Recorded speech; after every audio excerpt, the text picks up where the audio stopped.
Good evening, friends, and welcome back to Radiowave Nostalgia. Old Pete here, and tonight, somewhere in 1950s America, a powerful storm has taken over the sky. The roads are disappearing beneath the rain. The wind is growing stronger. And we're going to find ourselves stranded in 3 different places before this long night is through. We'll have nowhere to go, but fortunately, an old radio will always be nearby. Tonight, we'll hear 6 carefully selected old-time radio stories, 2 at each location, from wonderfully spooky programs like Suspense, Lights Out, Inner Sanctum Mysteries, and more. So get comfortable, stay dry, and let the storm rage outside while the radio keeps us company. For now, we're inside a parked car beside a lonely roadside gas station. The rain has become far too heavy to keep driving, so we've switched off the engine and decided to wait right here, with water pouring down the windshield. We turn up the radio and begin with Dark Fantasy and The Man Who Came Back from 1941, followed by The Sealed Book and The Accusing Corpse from 1945. I am the man who came back.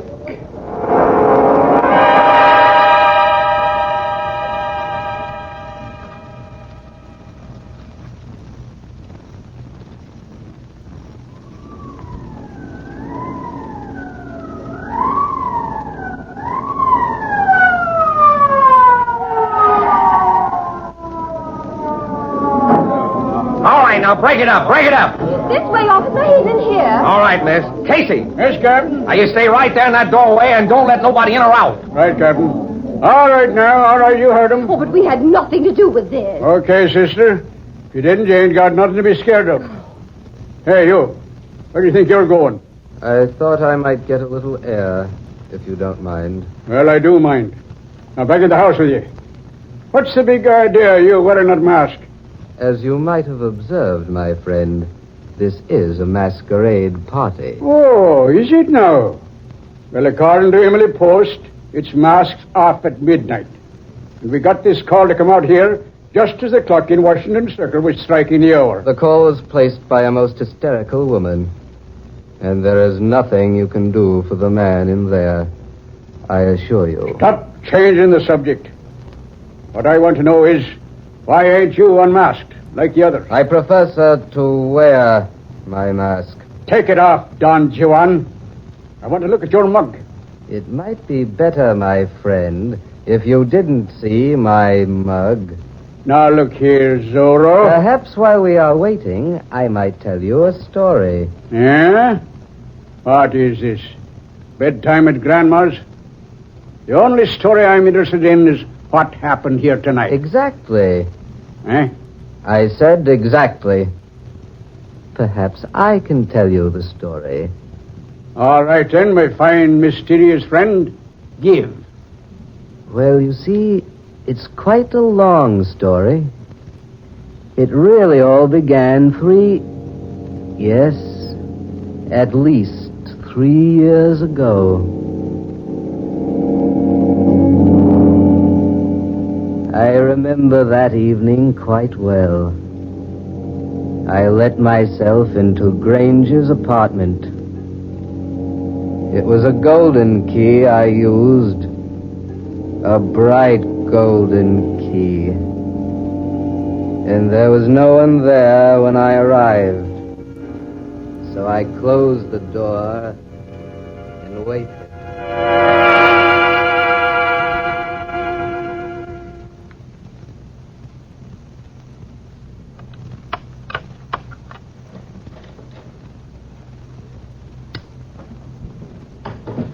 Well, Grange, imagine seeing me here. Huh? Blake. Oh, I say, you startled me. Did I now? I dare say, had I been someone else, you wouldn't have been at all startled. Incidentally, old man, how did you get in here? I suppose it would be quite facetious of me to say that I came in the same way you did. Oh, I say, a new piano. Do you mind? No, not at all. Go right ahead. Help yourself. Have a drink? No, thanks. You better have one, though. Oh, yes. I say, Blake, what's that you're playing? You've heard it before, Grange. Have I? I don't recall. You have a short memory. I usually remember pretty well. Well, when you choose to, you do, yes. What do you mean by that? My wife has played that tune for you every night this week, and last, and the week before that. You see, I happen to know. Oh. I see. Well, I'm glad you haven't the audacity to deny it. No. Oh, I don't deny it. Your wife has been here. Often. As often as she possibly could. But I assure you she came of her own desire. And as a result of your oily persuasion. I might agree, Blake, that she is easily persuaded. And of course, my curiosity prompts me to ask how you finally learned the truth. I accidentally found the key to your apartment here. It was in Sylvia's purse. A golden key. With your initials engraved on one side, hers on the other. Why, I thought that a rather handsome touch. Don't you agree? I've brought the key back to you. How gallant of you, old fellow. I'm serious. Sylvia will never come here again. Are you positive of that? Quite. For I shall ask her not to. You seem to believe she'll obey you. She will. And I ask you now, Grange, as a gentleman, kindly refrain from inviting her here again. In other words, hands off. Is that it? I'm glad I make myself quite plain. Why, you fool. You dull, stupid fool. What right have you to demand anything of Sylvia? Do you think for a moment, night after night, twiddling her thumbs while you're away from home? I admit I've been busy this past year, but another 6 months... You've no one to blame for Sylvia's being here but yourself. Here she's found what you denied her, Blake. And I doubt very much if she'll give it up. Why, you swine, if you think for a moment... Oh. Well, I forgot you carried a gun. But if you'd care to put it away... Skip the heroics, Blake. You know, I think I've suddenly thought of a solution to all this. The only solution is for you to leave Sylvia alone. Oh, no. No, you're quite mistaken. This is the solution. Here in my hand. Indeed, I rather like the idea. Besides, with you out of the way, Sylvia need have no more qualms. Why, you low yellow rat. That's it, Blake. Come closer. Threaten me. Make me do it. Make me do it, Blake. If you think killing me is a way out, Grange, you're very badly mistaken. It's the only way out. If you kill me, Grange, I'll come back and avenge myself. One shot and that'd be all. I can prove self-defense. Sylvia will help. She'll swear you came here and tried to kill me. I'll come back, Grange. Just one shot directly between the eyes. I'll haunt you, Grange, because by God in heaven, I'll come back. It's a perfect scheme, yes, I like I'll it. pierce the veil, Grange, because I'll come back if I have to fight all the demons of hell to do it. Prepare, Blake. This is a chance of a lifetime. It's the way out. Yes, it's the way out. Grange!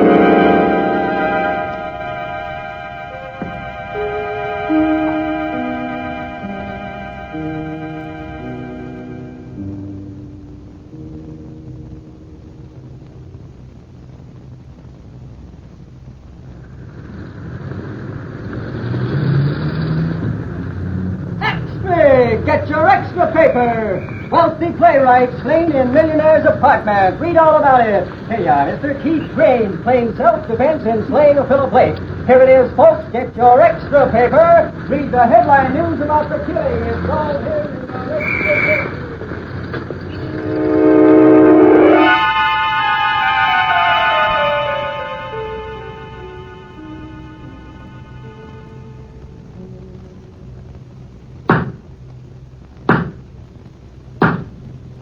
It is the judgment of this court that the defendant, Keith Grange, did shoot and kill the deceased, Philip Blake, on the night of April 16th, and that in so doing, he acted in a line of self-defense. The court therefore decrees that Keith Grange shall not be held to account for this unfortunate incident.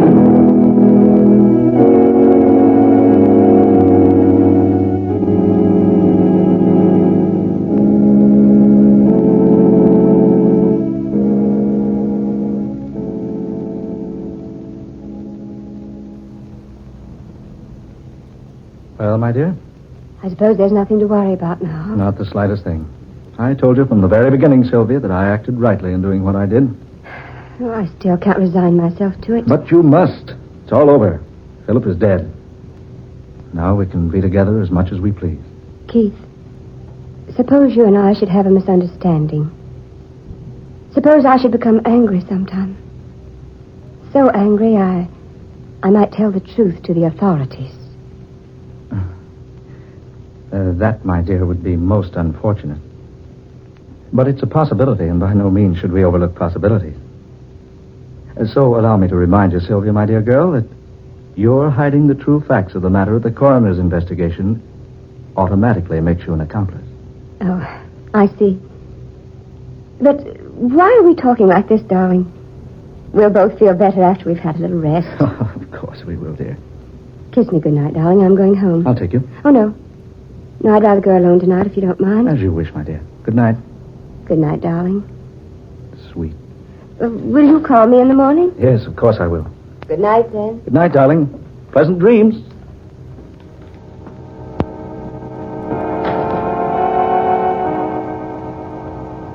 That's strange.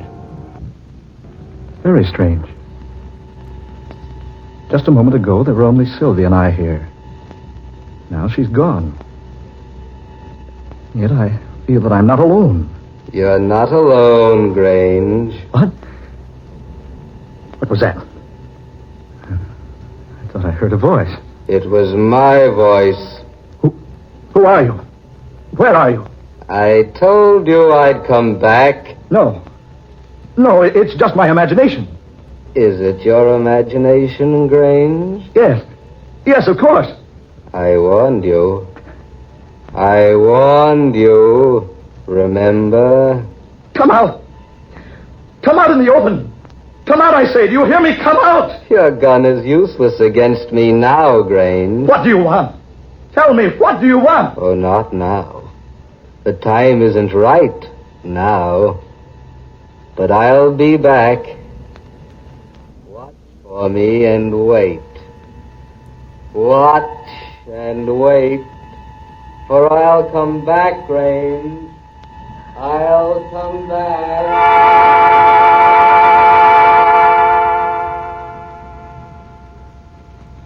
No. No, I'm sure of it. It was no one. No one at all. I just imagined it, that's all. Yes, just my imagination.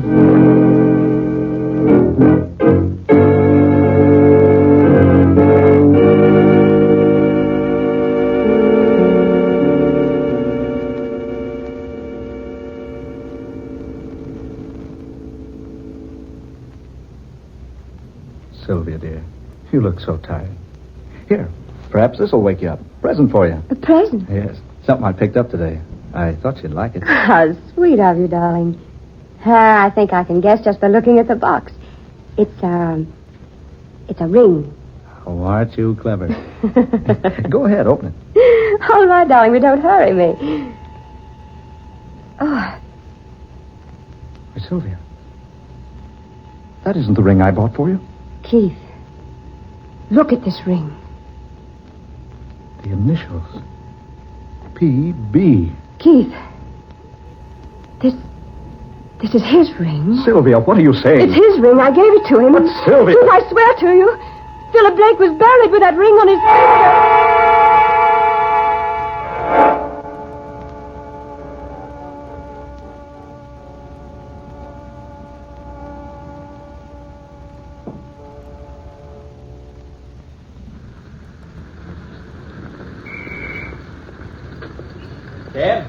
Cab, mister? Yes, please. Do you mind coming around to the other side, please, mister? That door's busted, and you can't get it open. Oh, very well. Sorry to ask that of you, but they ain't had time to get the other door fixed. Where to, friend? Huntington Arms Hotel, please. Right. Excellent. Huh? That's where I'm going. Oh, you startled me. I didn't know there was anyone in this cab. It's so dark tonight. Yes, isn't it? I say, I don't seem to feel anyone in the seat here beside me. Strange. You certainly bumped me hard enough when you crawled in here. Bumped you? I beg your pardon, sir, but I... Never mind, Grange. Never mind. You know me? I'm surprised that you don't know me. Why... Yes. Your voice sounds familiar. Good Lord. Philip Blake. Do you mind riding with me? Blake. You're supposed to be dead. You're supposed to be buried. I am dead, Grange. I am buried. Cabby, stop this cab. Right, sir. Now, let me out of here. Let me out. What's the matter, Governor? Hey, you hadn't ought to jump out of a moving car like that. What in the name of heaven is in the back of that cab? Why, nothing, Governor. Here, see? I'll turn on the light. There. See? But there was somebody in there with me. Oh, now, mister, they couldn't have been. Look for yourself. The seat's empty there. And you just jumped out on this side of the cab. The other door won't open. No, brother, there wasn't nobody in that seat with you. Must have been your imagination.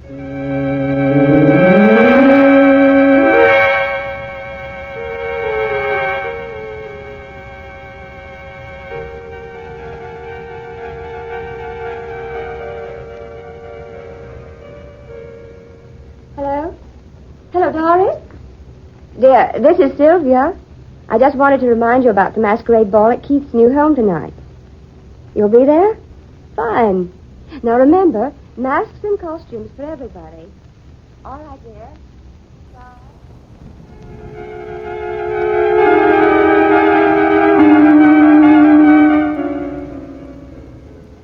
Now be sure to come in costume, won't you, Dorothy? Yes. And heavily masked, my dear. Yes, at Keith's new place. Oh, darling, wait till you see the place. It's really a mansion. Honestly, it's huge.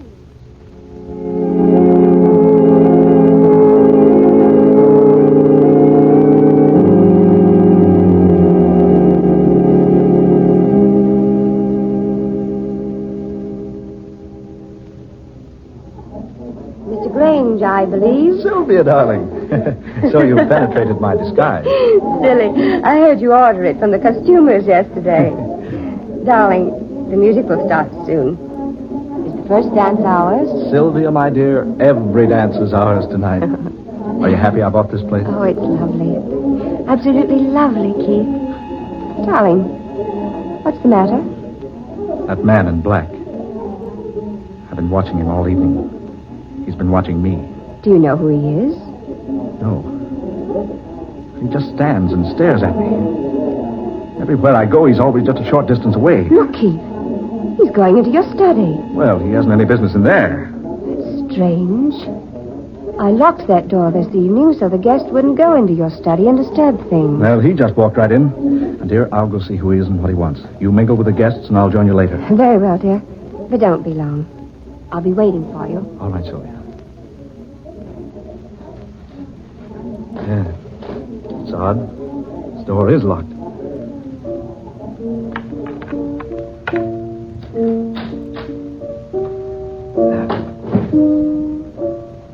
Dark.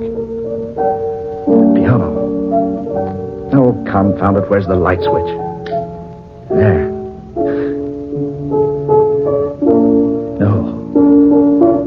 No, it can't be. That piano. Someone's playing and... Yet there's no one seated there. The keys. Moving. Up and down. Playing the music. But there are no hands on them. That melody. It's the melody he played the night I killed him. He's playing it now. And yet he's not there. I'm here, Grange. I'm here. Blake. Look closer, Grange. Here I am. You see? Yes. I see you now. I brought you a little gift for your masquerade party. What? You'll find it lying on your desk. Turn around and see for yourself. That's right. There. You see? A gun. It's the one you killed me with. Don't you recognize it? Where did you get that gun? I found it, Grange, and I've brought it back to you. I put one shell in its chamber. Just one, Grange. But that is enough. What are you trying to... Gone. He's gone. Lord, am I mad? Was I dreaming? No. No, the gun is here. It is my gun. One cartridge, he said. Only one. One cartridge. Yes. Yes, it's the only way left. He knew it was the only way. Now he's left me to take it. All right, Blake. You can have your revenge. You can have it. You are right. It is the only way.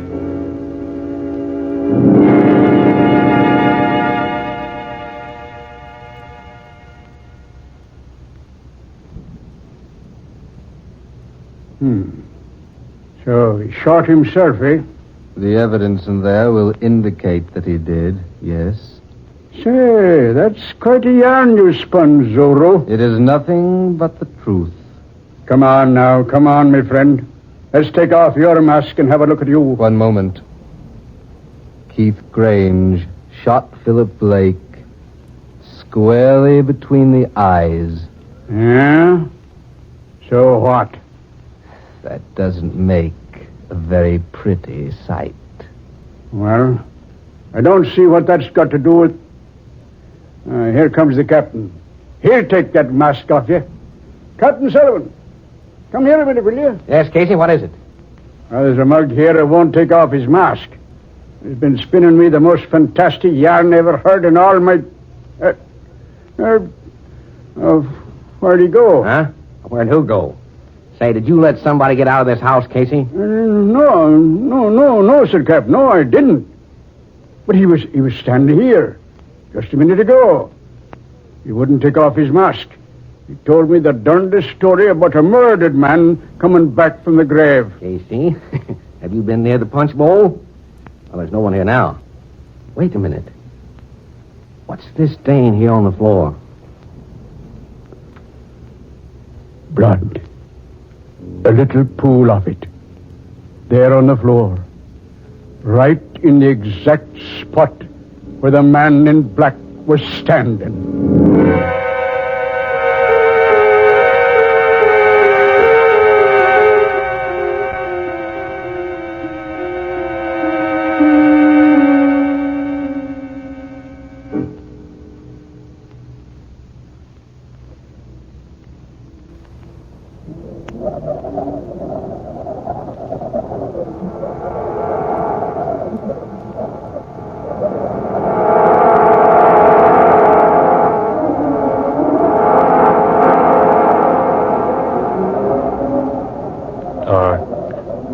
Fantasy.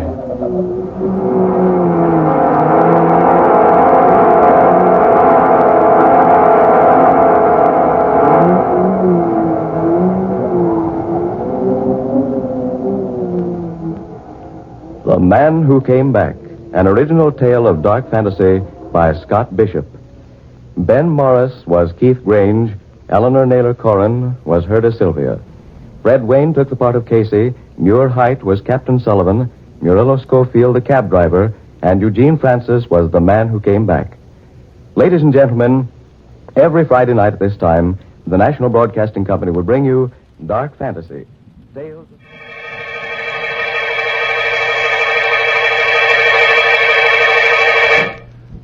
Here is the tale, The Accusing Corpse, as it is written in the pages of the sealed book. Philip Drake, the wealthy stockbroker, is pacing nervously back and forth in the drawing room of his country mansion. His face becomes pale as Vivian, his wife, enters the drawing room, a suitcase in one hand. Well, Philip, I'm all packed and ready to leave. I do hope Vivian, that how can you do this to me? You know I love you, that I'd do anything to make you happy. Oh, Philip, let's not go over that again. Oh, please, darling, don't leave. At least not until your brother Roger's arrived and had a chance to talk to you. He'll be here any minute. Oh, nothing that righteous brother of mine can say will change my mind. Now, would you mind lending me your car to get to town? Vivian, if you leave me, you won't get a cent. Not a cent, you hear? Really? Did you ever stop to think, Philip, that there might be another man? One with more money than you? Another man? Oh, no, Vivian, there couldn't be. And why not? But we've only been married 3 months. Why, there couldn't have been anybody in that time. Oh, but there was. Oh, Vivian, you can't do this to me. I love you. I love you. I won't let you go. I really must be saying goodbye now. He's waiting for me in town. I don't want to be late. If I can't have you, no one else will. Do you hear? Oh, really? You're being ridiculous. I must go now. No. Philip, what are you... A gun. Yes, Vivian. A gun. I told you if I couldn't have you, no one else would, and I mean it. Even with that gun, you can't keep me. Do you hear? I'd sooner die than go on living with you. I'm going, and you're not going to... Oh, you shot... Vivian. Philip, what happened? I thought I heard... Vivian. I didn't mean to do it. She was going to leave me. Vivian. Roger. Is she dead? Yes. Philip, do you know what this may mean? Life imprisonment, perhaps even the electric chair? Yes, I know. I lost control of myself. Nothing seems to matter now. You simply can't throw your life away like that. Even if Vivian was my sister. I don't mind telling you that I always felt you were far too good for her. She didn't deserve to be your wife. Oh, please, Roger. Look, if we were to get rid of the body, who could possibly know that she didn't leave here tonight as she'd planned? No. It wouldn't work, Roger. You can't get away with murder. That's nonsense, Philip. Now, if we were to bury her in the woods, no one would ever find her body. Bury her in the woods? I couldn't do that. Philip, you must let me handle this. Oh, and you better give me that gun. All right, Roger. Here you are. Good. Now you wait here. I'm going to get rid of the body.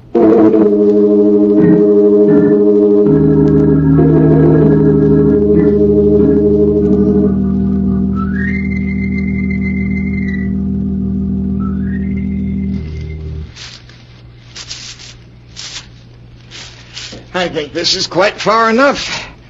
I'm afraid I'll have to bury you now, my dear Vivian. Put me down, Roger. I'm tired of being carried like a sack of potatoes. All right. There. Oh, and let me congratulate you on your performance as a corpse as I carried you out. Roger, do you think he suspects anything? Of course he doesn't. He's positive that he shot and killed you. It was very clever the way you taunted him into doing it. You've got the gun, haven't you? Certainly I've got it. You don't think I was going to let him discover that the bullets had been removed and blank cartridges substituted, did you? No, not you, Roger. You always know what you're doing. It was a lucky day when you met me. Look, now here's the key to the apartment I rented in town. You'll find my car a quarter of a mile down the road. All right. I'll be waiting for you at the apartment. I'll be there in a few hours. Well, now let's see. This seems like a nice place to dig.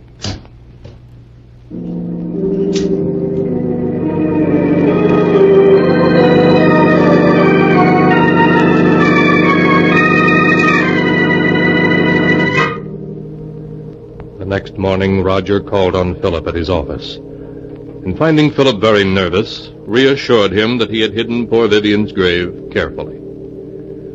When Philip expressed his gratitude for Roger's help, Roger suggested that Philip could do him a favor in return by lending him $20,000 to swing a business deal. Philip was startled, but after a moment's hesitation, wrote out a check. As he wrote it, Roger smiled. Things were working out just as he'd planned. Roger, did you get it? Well, what does this look like? Oh, darling, that's wonderful. Now we can clear out. What? Roger, there isn't 100,000 here. Why, no, dear. I only got 20,000 from him. But we were after 100,000. Why didn't you get it all this morning when you saw him? My dear Vivian, it simply isn't done that way. Blackmail is an art that calls for the use of psychology. But Philip will give us many times over the money I hold in my hand. All in due time, of course. do you mean I'll have to go on hiding in this miserable apartment until you've finished your little game with him? Never being able to leave it for fear someone will recognize me? Oh, come now, you've got the radio, books... Well, I won't spend weeks in this apartment, I tell you. I won't. Oh, my arm. You will do exactly as I say, Vivian. Exactly. Do you understand? Roger, you're hurting me. It's nothing to what I will do if you disobey me. Do I make myself clear? Oh, yes. Yes, I'll do whatever you say.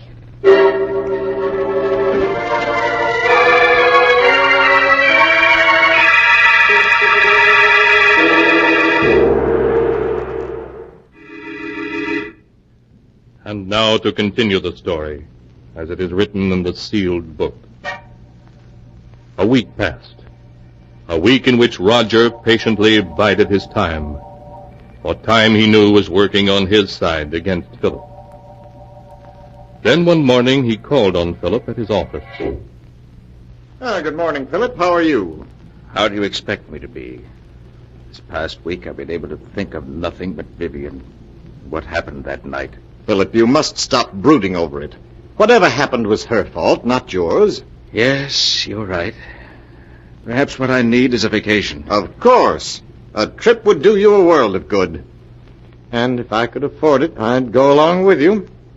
You mean you haven't any money? I'm afraid not, Philip. That's what I've come to see you about. I must have $40,000 at once. 40,000? Yes. If I don't get the 40,000, it may mean prison for me. You wouldn't want to see that happen, would you? No, of course not, Roger. After all, Philip, I saved you from prison. In fact, I made myself an accomplice to Vivian's murder by not turning you over to the police. Yes, I know, but... You could hardly expect me to remain loyal to you if you weren't willing to help me, could you? I see. Seems I haven't any choice. Very well, Roger. I'll write you out a check.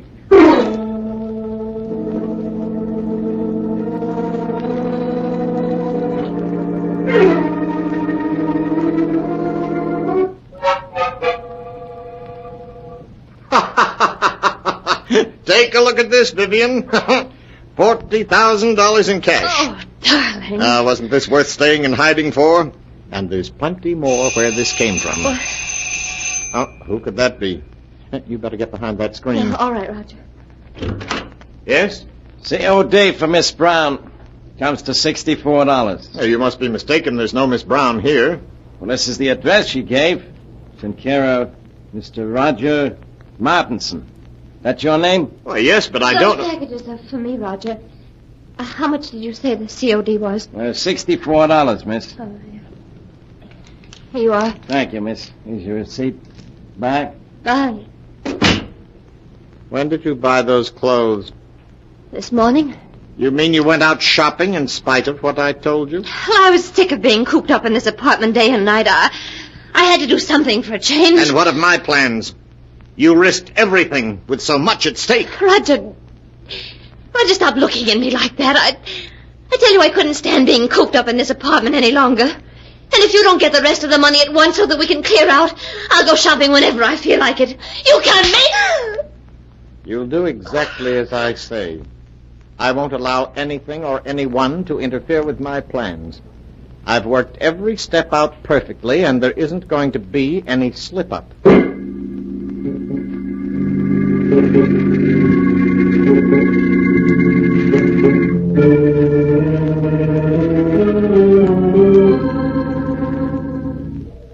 Another week passed.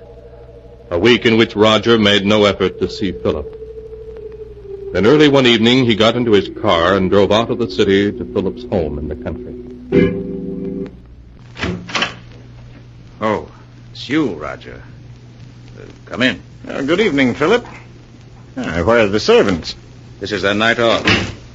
You're not looking well at all, Philip. You shouldn't remain in this big house by yourself. What difference does it make where I am?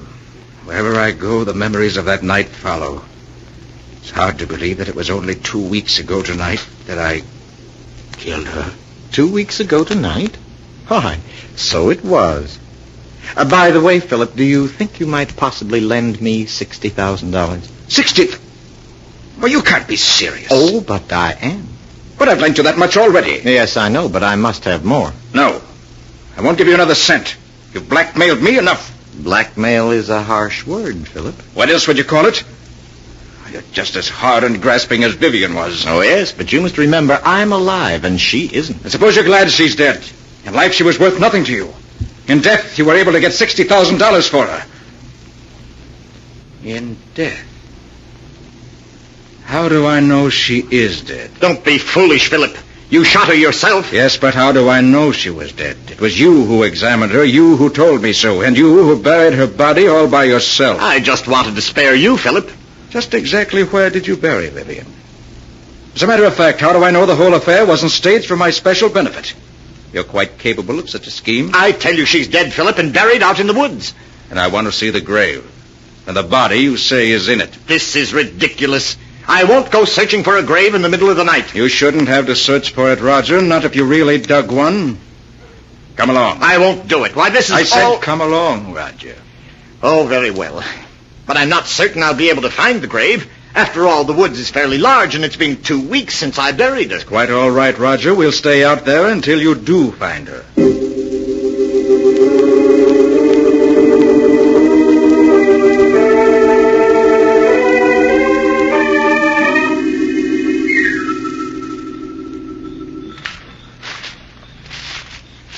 The grave is someplace around here, I'm certain of it, but perhaps we ought to come back in the daytime. It might be easier to find it then. I know, Roger. You shouldn't have any trouble finding it now. If it exists. It does exist, I tell you. It's just that the woods are so confusing at night. Everything looks so different. Just keep on searching, Roger. Well, perhaps this is the spot. It looks something like it. There's only one way to make certain, and that's to start digging. Here's a shovel. Start digging. Oh, very well, Philip, if you insist.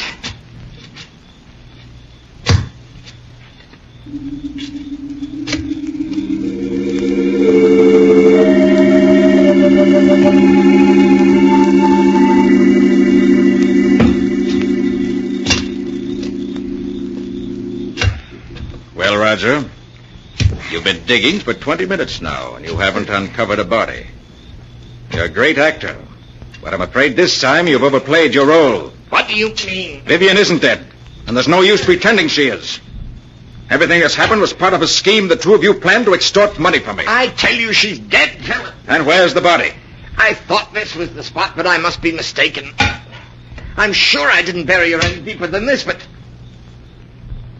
Philip, turn the flashlight this way. What is it? Look. You see what I've uncovered? A hand. Yes. This is the spot where I buried her. Just a few more shovels full. I'll have her body uncovered. Vivian. No. No, it can't be. But it is Vivian. Look, Philip. Here's the bullet hole under her heart. The bullet hole you made. I don't want to see anymore. I've seen enough. You should trust me a little more, Philip. Everything I did was for your own good. After all, you don't want to go to the electric chair, do you? I don't care what happens anymore. I can't stand having her death on my conscience any longer. I'm going to call the police. Don't be a fool, Philip. You know it can mean the electric chair. I'll take my chances. Anything's better than going on living the way I have these past 2 weeks. I'm going back to the house and call the police. Philip, come back! Philip!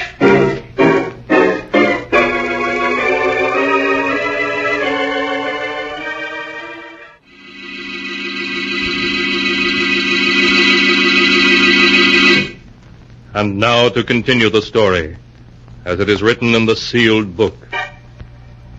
After Philip and Roger had dug up Vivian's body, with the bullet hole through the heart, Philip decided that the only thing left for him was to call the police and confess. So, in spite of Roger's protests, he rushed back to the house. Operator, Philip, wait. Don't do anything foolish. You cut me off. Take your hand off the phone, Roger. All I want you to do is to listen to me for a few minutes. Then if you still want to call the police, you can. Now, please, put the receiver down, Philip. That's it. What do you want to tell me? Well, do you mind if I mix myself a drink first? It's been a rather difficult evening. Very well. What about one for you? You look as though you could stand a drink. No, thank you. Nonsense now. It'll do you good.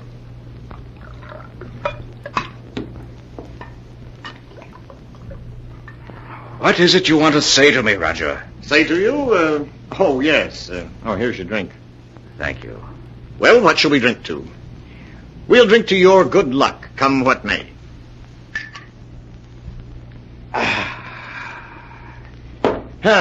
There, I feel a good deal better. All right, now we've had a drink. What have you got to say? Oh, yes. What I wanted to say was, I never let anything interfere with my plans, Philip. I can't allow you to go to the police, and therefore you shan't. It would spoil my plans. It would it? But I'd like to see you stop me. I have, Philip. In a very little while, in fact, in just a few seconds, you'll be dead. Dead? What do you say? Yes, Philip. The drink I mixed you was poisoned. Aren't you finding that it's becoming difficult to breathe? No. You couldn't have... My throat... It burns. Yes, I know, but it'll all be over in a matter of seconds. Now I see it all. You murdered her. Yes, Philip. Just a week ago tonight. She died according to plan. I'll call the police. I'll tell them that... I'm afraid you haven't the strength left to reach the phone, Philip. I will...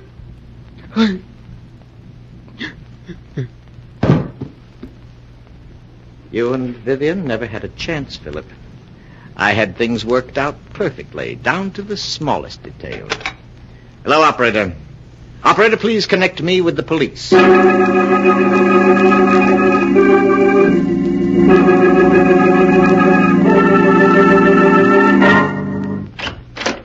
Oh, Inspector, I finished the examination of the body of Vivian Drake and her husband, Philip. Okay, Doc.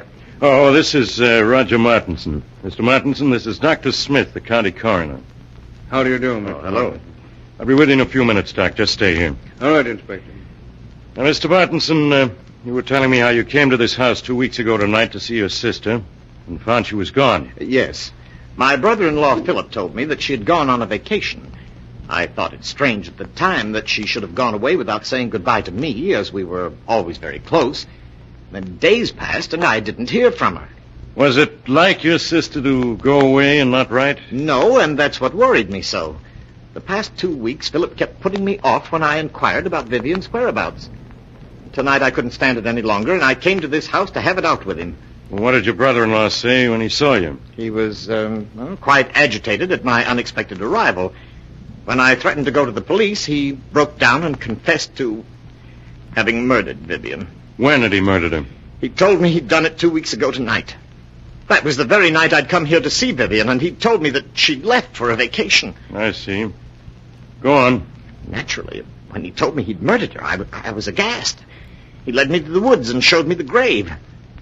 We returned to the house, and before I could stop him, Philip had taken poison. I then called the police. Well, seems like a plain case of murder and suicide to me. Right, Doc? Perhaps, but Mr. Martinson, I was very much interested in what you had to say regarding the murder of your sister. You say that your brother-in-law confessed to murdering her 2 weeks ago tonight. Yes, that's correct. And you never saw her alive after that night? Oh, why, no, of course not. What are you getting at, Doc? Please, Inspector. Mr. Martinson, would you mind telling me where you live? Why, at 425 West 106th Street. Tell me, were some clothes delivered to that address?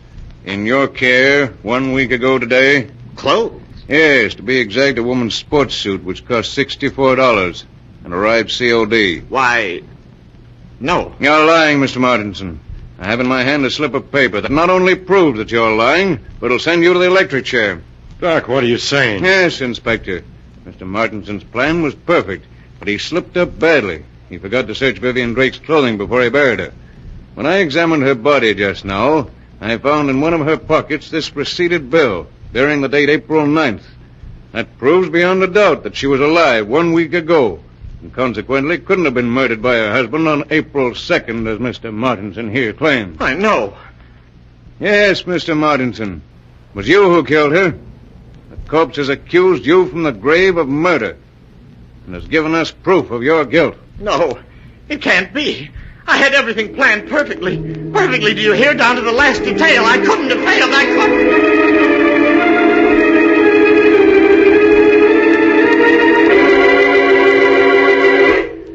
But Roger Martinson had failed. And all because of a mere sales slip that was found in her corpse's pocket. A dated sales slip that gave the lie to his testimony and sent him to the electric chair. For murder is always without, though it takes the dead themselves to tell of it.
And now, keeper of the book, before you close the great book, show us the tale we tell next time. This one? Ah, yes. An incredible story about a young married couple who bought an old New England colonial house. A house that was cursed. Cursed with the evil spirit of a dead woman. A tale called Stranger in the House.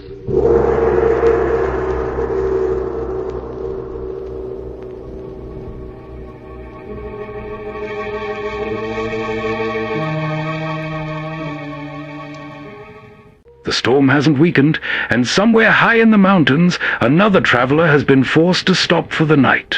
We're stranded inside a quiet mountain hotel now, sitting near the window as torrential rain covers the glass and the tall trees bend in the wind outside. There's nothing to do but stay warm, watch the storm, and keep the radio playing. Our next two stories are Escape with Casting the Runes from 1947, followed by Suspense and Cat and Mouse from 1944.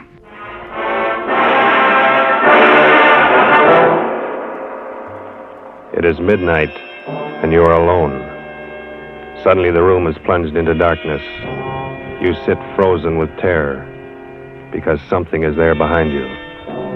Something you feared would come. Something from which you must escape.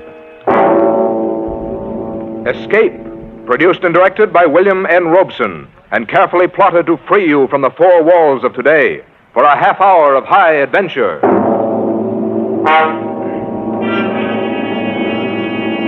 Tonight, we escape to London, and a world made strange and terrifying by the workings of an ancient barbaric curse, as Montague R. James tells it in his weird story, Casting the Runes.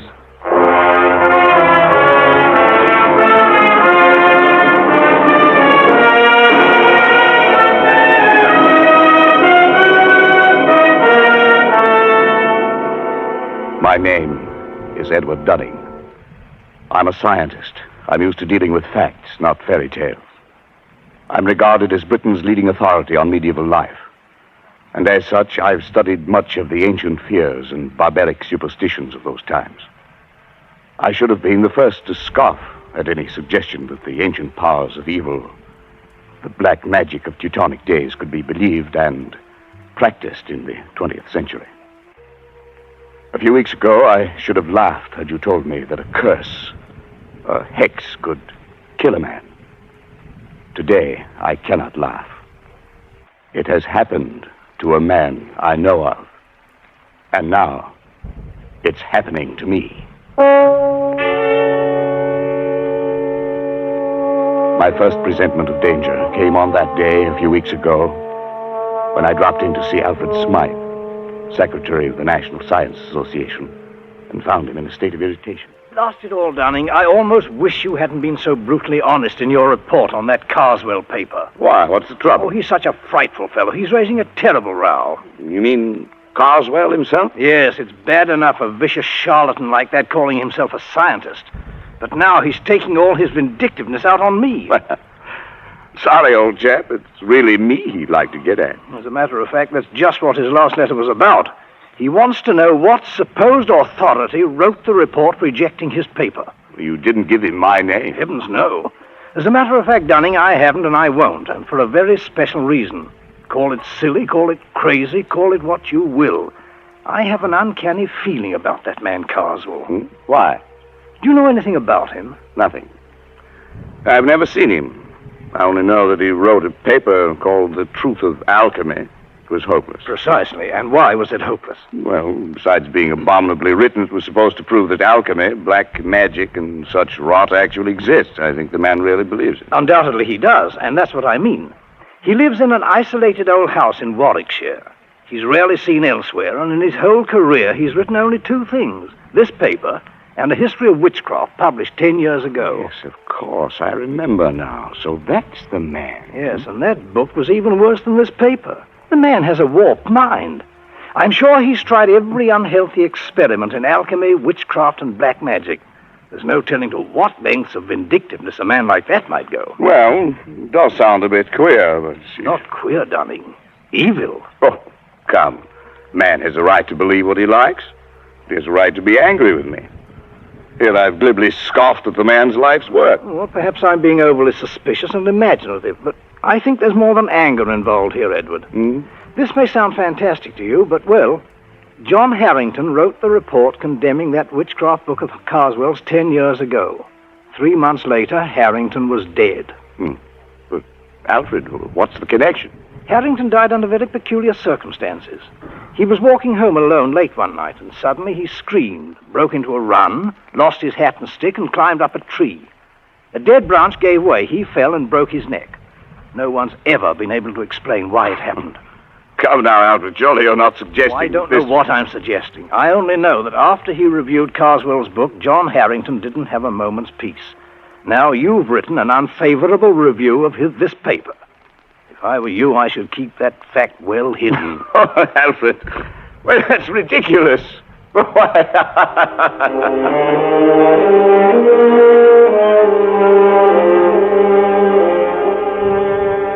Yes, I laughed at Alfred Smythe's fears.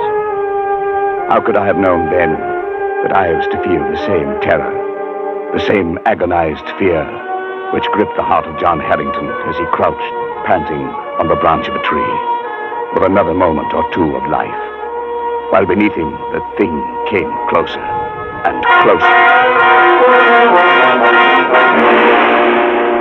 I'd almost forgotten the incident when, a few nights later, I was riding home on a late train. I was half drowsing in my seat, barely keeping awake by looking idly at the car card advertisements.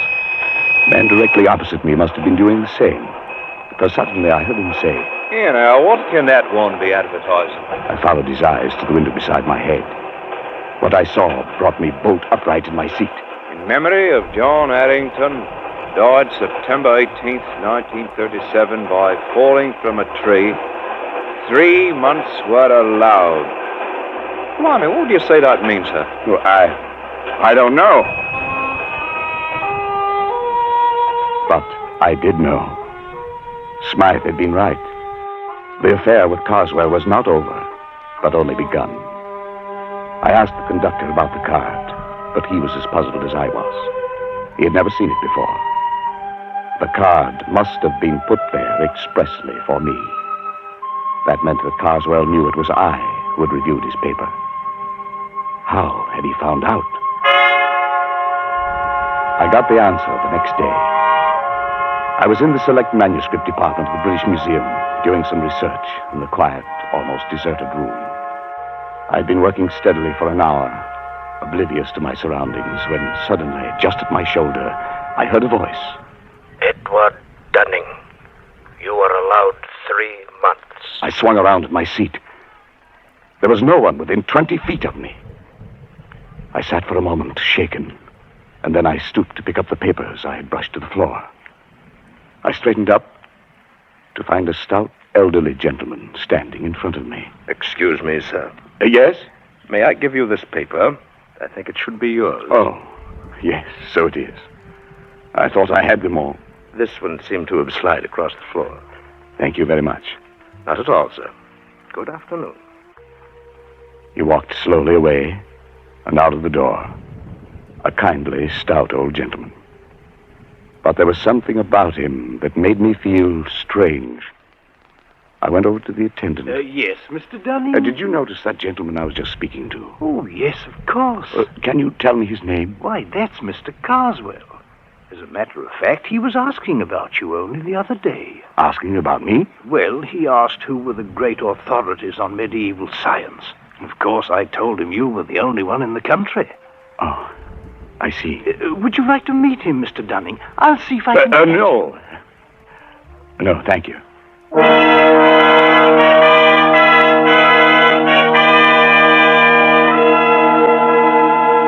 It was as simple as that. Now Carswell knew. What would be his next move? What was I to expect? I reached home at dusk, and trouble stood on my doorstep in the long face and stooped form of my family doctor. I've had to upset your household arrangements, I'm sorry to say, Dunning. I've had to send both your servants to hospital. But what happened? Something like ptomaine poisoning, I should think. It's nothing serious. Well, what could have caused it?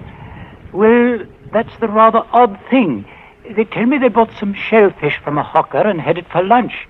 I've made inquiries, but I can't find that a hawker called at any other house on this street.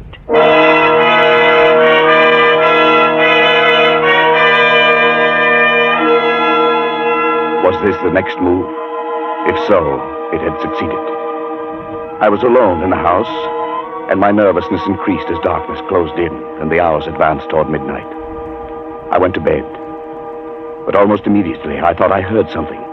My study door opening downstairs. I went out and leaned over the banister. There was nothing moving, nothing visible. There was only a sudden, surprising gust of warm air playing about my legs. I went back into my room and locked the door. Suddenly, the lights went out. No doubt it was only a blown fuse, but the chills were playing up and down my spine. I went over to the bed and reached for my watch under the pillow.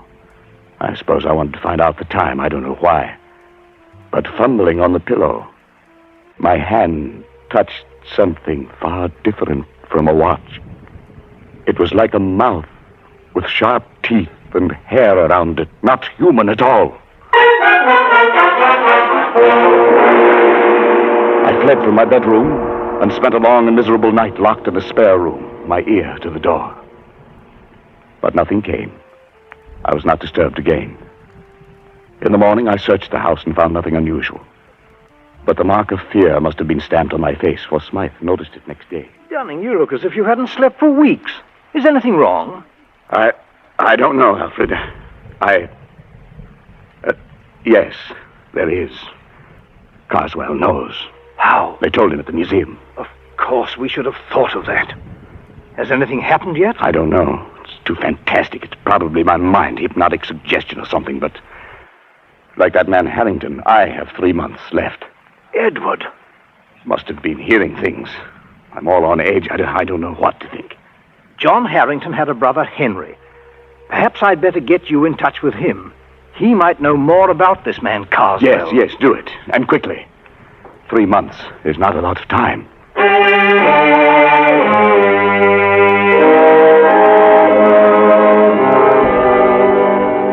It was arranged. That night, I found myself walking down the dark street that led from the railway station to the Harrington home. It must have been along this same street that John Harrington had walked that last night.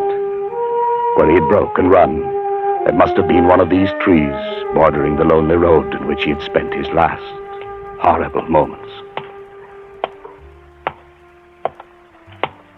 The way was dark, and there was no living soul in sight.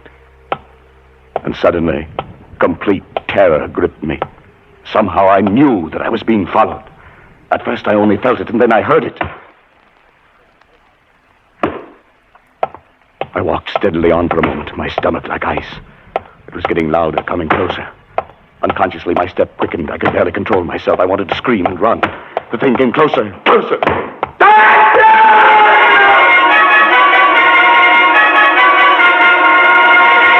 I confess, I broke and ran madly for my life. I was at a little side street. I turned down it, doubling back toward the railway station. I thought I would never make it. But finally, bright lights loomed before my eyes, and I think that I never have been so grateful for human companionship. There's no need to run, sir. The 840 won't be along for another 5 minutes. I felt very foolish. I couldn't bring myself to walk back down that street to Harrington's. I could only take the train home furtively and call Harrington next morning to beg his forgiveness. He seemed very understanding and asked no questions. Undoubtedly, Smythe had told him something about me. At any rate, he agreed to visit me at a place 2 nights later. And when he arrived and was made welcome, he began to talk about his brother. Yes, Mr. Dunning. John was in a very bad state for weeks before the accident. If that's what it was. The principal thing seemed to be the notion that he was being followed. It became an obsession. Yes, I know. I don't think his death was an accident. Then perhaps you can explain it? No. But I have one clue. Your brother reviewed a book very severely not long before he died. Just lately, I happened to cross the path of the man who wrote that book. And his name, of course, is Carswell. That's right. Well, as far as I'm concerned, that does it. Before he died, John was beginning to feel, much against his will, that Carswell was at the bottom of his trouble. Why? Well, it doesn't make sense. None of this does. But tell me. My brother liked music. He went to all the concerts in town, and he made a hobby of collecting the programs. One night, about 3 months before his death, he brought one home and showed it to me. I nearly missed this one, he said. It seems he'd lost his and was hunting for it under his seat, when a neighbor, a rather stout elderly gentleman, offered to give John his. The kind gentleman was Mr. Carswell. Undoubtedly. I started to leaf through the program and noticed on the second page some rather curious letters, carefully written there in black and red ink. Neither of us could make much of it, except that the letters seemed to be runic. Runes. Runes, of course. Well, John thought it might be important, and debated whether he shouldn't try to return the program to the stout gentleman. But just then the door blew open, and a gust of air, of strangely warm air, blew into the room. In a flash, it took the program and blew it straight into the fire. Yes, your brother was right. He should have returned it. There was nothing to be done then. No, perhaps not. But do you know what runic letters mean? Well, they're old pre-Druid script, I believe. The kind of writing the barbaric tribes used long before the Romans invaded Britain. Yes, that's right. Casting the runes, they used to call it in the old days. Casting the runes. What do you mean? Well, it was a curse, a hex. In primitive England, people thought by casting the runes, that is, handing a person a piece of paper with certain runic letters on it, that you could put that person out of the way, destroy him. It's an old superstition. And the only way to lift the curse was to return the paper to the one who gave it to you.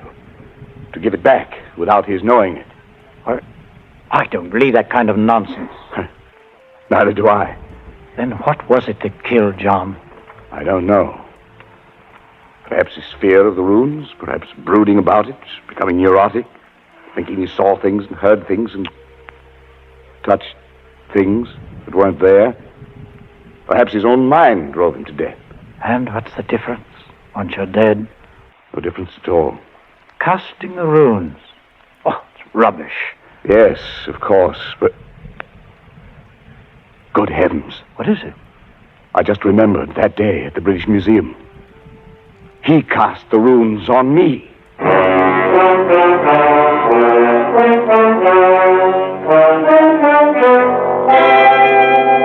I went swiftly to the writing table, Harrington close behind me. My portfolio was there, full of the scribbled notes I'd been working on that day in the museum.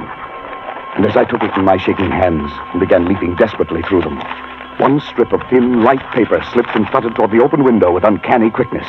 But Harrington was even quicker and slammed the window shut just in time. Got it? Oh, thank heavens. If it were lost or destroyed, like your brother's... Then you wouldn't be able to return it to Mr. Carswell. Yes. Look at it. It's identical with the one John got. I looked at the flimsy paper. The characters, carefully traced in red and black, were runes, all right. That ancient language used by the Aborigines of prehistoric Britain. I couldn't decipher them. But as Harrington and I stood looking into each other's eyes, each of us could read the other's thoughts. Science or not, 20th century or not, this sheet of foolscap spells death for its possessor. It spells death for you. It must be returned. Yes, I know. It must go back in such a way that he doesn't know he's received it. That means we can't simply mail it. No, we can't. We must do it personally. That'll take doing. He knows you by sight, doesn't he? Yes. You must shave your beard. It'll alter your appearance. He might strike any time. I have 3 months, as what the warning said. We've got to make good on this Dunning. I've searched 10 years for my brother's murderer, and now he must not escape.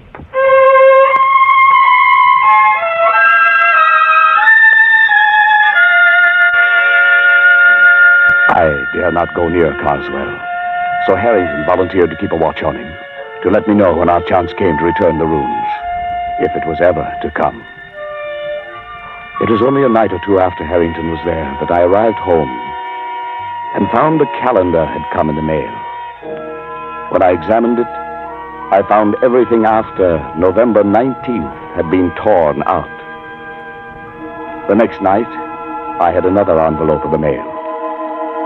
This time it was a woodcut, an illustration torn out of a book, showing a dark, moonlit road and a man walking on it. And right behind him came a huge, dark shape, some awful demon creature. Under it were written some lines from the Ancient Mariner, and as I sat alone and read them aloud, I felt that now familiar gust of warm air playing about my legs. The man walks on, and turns no more his head, because he knows a frightful fiend doth close behind him tread.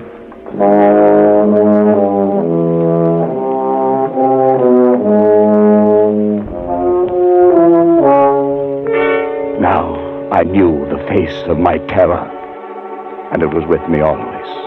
Walking down the dark street at night, I heard its footsteps behind me. In my lonely house at midnight, it roamed the halls. Like the Ancient Mariner and John Harrington, I never turned to look. I couldn't. My nerves were going, and I could do nothing but wait. The days, the weeks slipped by, and still Harrington had no plan. I checked off the days on the calendar Carswell had sent. Now there were 8 days remaining, then 6, then 3, 2, 1. It was the evening of the 18th. My last day on Earth was to begin at midnight. I was sitting alone in my living room, bathed in perspiration, fighting to keep my nerves in check. Suddenly, I felt that warm gust of air. I listened. There were soft footsteps. A shadow seemed to cross the hall door. And then the footsteps blended into a loud banging. No, not yet! I've still got 1 day more! Not yet! Dunning, it's me! Oh, thank heaven. Harry. What's the matter, man? What is it? It was you knocking on the door. Your footsteps. Yes, of course. Oh, Thank him. I thought Hey, look, man, you've got to pull yourself together. It's tonight we have our chance. What chance? Carswell leaves Victoria Station by boat train tonight at 10. I'll get on with him there. You take the car I brought and drive to Croydon. Get on the train there. And be sure to bring the paper. Yes, I have it. You've shaved already. Good. Everything depends on his not recognizing you. It's Harrington. Suppose he changes his mind. Suppose he doesn't take that trip. My time runs out tomorrow. He'll be there, and you'll do it. You'll do it well. You've got to.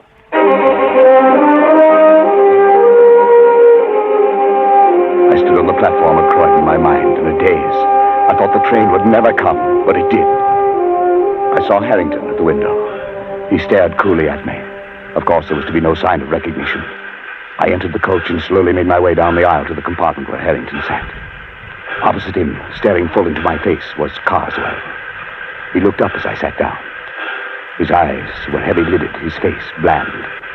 It was impossible to tell whether he knew. The train started. The next stop was Dover, the end of the line. My last chance. It was time to cast the runes.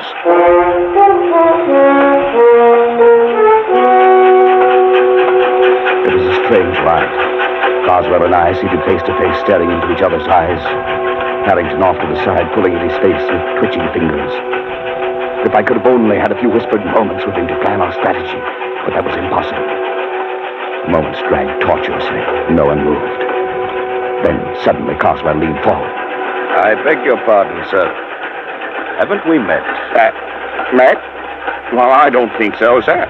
Not unless you're in the plumbing business. Plumbing? No, hardly. I hadn't planned it that way. The words, the accent, just seemed to come by themselves. And Carswell sat back, an enigmatic expression on his face. I wished desperately to know what he was thinking. Then suddenly he got up and went out into the corridor. Was this my chance? I was about to slip over to his bags to see if there were ways to secrete the rooms within them, when I caught Harrington's eye and read a warning in them. Carswell from the corridor was watching, waiting to see if we recognized each other. I muttered a prayer of thanks I hadn't moved. Carswell came back and took his seat. As he did so, wild, exultant hope surged up in my throat, for something slipped off his seat and dropped noiselessly to the floor. It was his ticket case, and he didn't see it. It was a small cardboard ticket case with a pocket on the cover. If I could just get to it and slip that tiny piece of paper into that pocket. For 15 agonizing minutes, I sat there and stared at it. If only Carswell would go out. But he sat stolidly staring straight ahead. We were coming into the outskirts of Dover, the train slowing down. Suddenly, Harrington stood up, reached up to the rack above Carswell to get his coat and bag. I stared at him blankly for a moment, surprised by his sudden clumsiness. And then I realized what he was up to. The bag, the coat, the briefcase all came tumbling down upon Carswell. What the devil? Oh, I say, I'm sorry. I'm terribly sorry. You clumsy fool, you might have injured me. What were you trying to do? Well, it was my only chance. Carswell stood facing Harrington. I reached down, got the ticket case, and with trembling fingers slid the paper into the pocket. He turned sharply to me, and I extended the case toward him. Excuse me, sir. Is this yours? Yes, it's my ticket case. Where'd you find it? Here on the floor. Must have dropped off when... Yes. I'm much obliged to you, sir. Not at all. Not at all. He looked at me fiercely, his rage at Harrington still twisting his face into a devil's mask. Then he glanced briefly into the ticket case and put it into his pocket.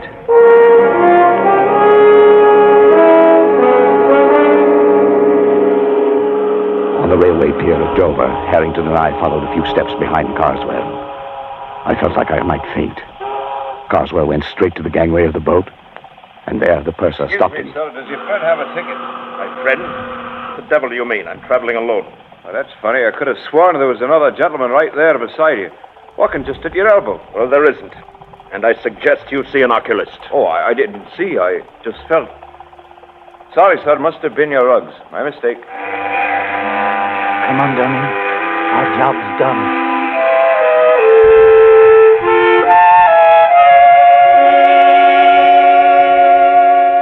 I didn't couldn't sleep that night. I lay awake and listened.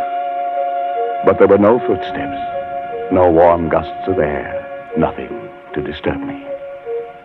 All day I felt remarkably free, although this was to have been my last day on Earth.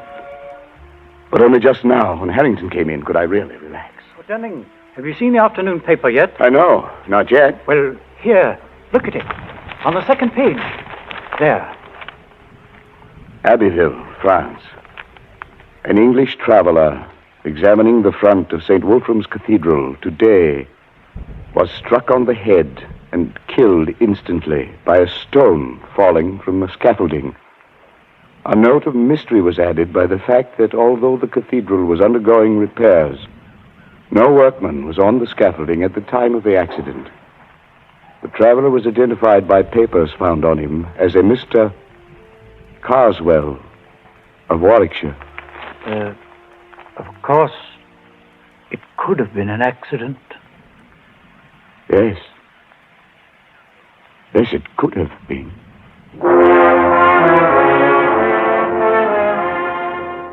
We again hope to keep you in suspense.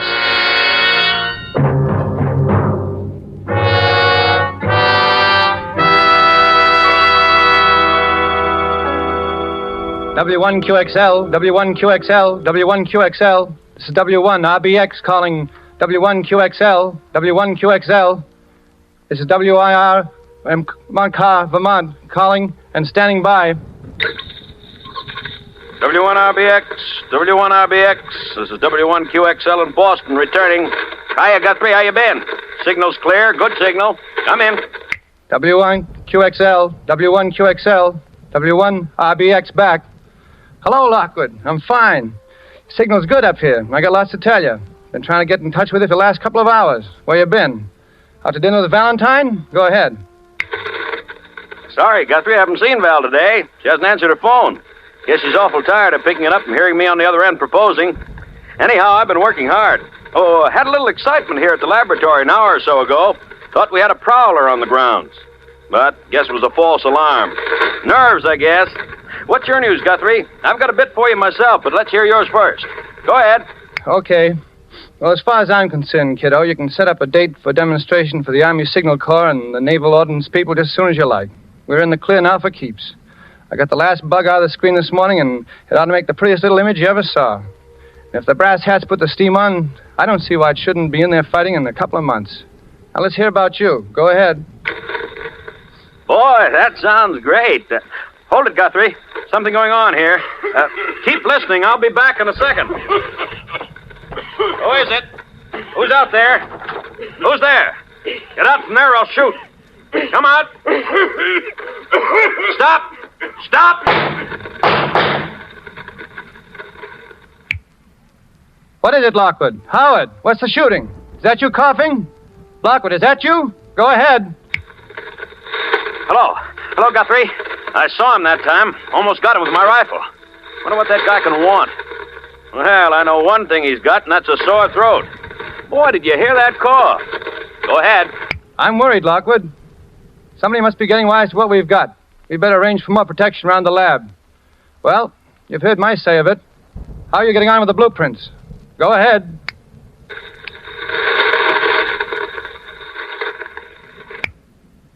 Did you hear me, Howard? Go ahead. W1QXL, W1QXL. What's happened? Come back in. Go ahead. Hello. This is W1QXL. I'm going away. I'm going skiing. I'm going skiing up in Sunbury, Vermont at the Phoenix Hotel.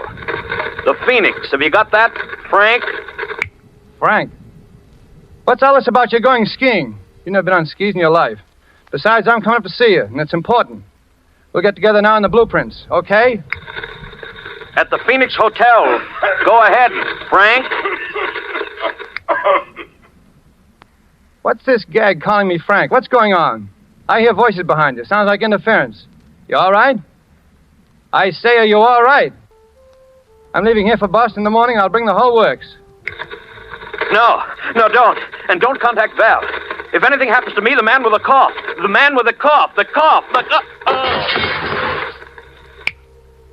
Lockwood, what's up? You still there? Come in, Lockwood. Lockwood, come in. Lockwood, go ahead.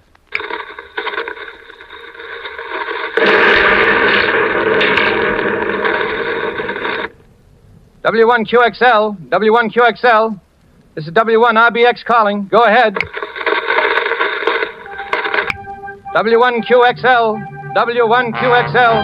This is W1RBX. Go ahead.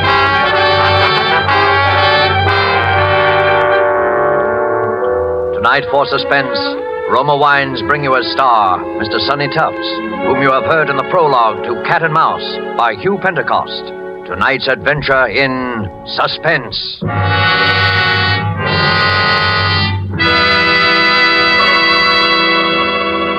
While the play's scene changes, let me describe another scene that might even now be taking place in the handsome cafe of the Hotel Nacional de Cuba in Havana. An American visitor has remarked to his Cuban host what great enjoyment the Cuban music and the dancing gives him. Gracefully, the Cuban host returns the compliment, saying, "But your United States makes us a gift that gives great pleasure on many occasions. Your superb wine from the choice wine districts of your California, your Roma wine." Yes, for a wine to give great enjoyment, it must have greatness of character, and it's this that has spread the fame of Roma wines to other lands. Why, otherwise, would these countries import Roma wines to be enjoyed as a rare luxury? How fortunate, then, are you who can enjoy any of the Roma wine's many different delicious wine types whenever you choose without additional charge for import duty, with no high shipping costs added to your small cost for Roma wines. Yet here is a quality so high it has won international recognition. Quality coupled with cost so modest that Roma wines are America's largest selling wines.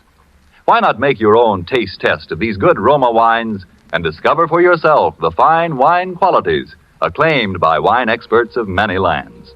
I'll spell out the name for you. R-O-M-A. Roma wines, made in California for enjoyment throughout the world. And now it is with pleasure that we bring back to our soundstage our star, Sonny Tufts, as Engineer John Guthrie in Cat and Mouse, a tale well calculated to keep you in suspense.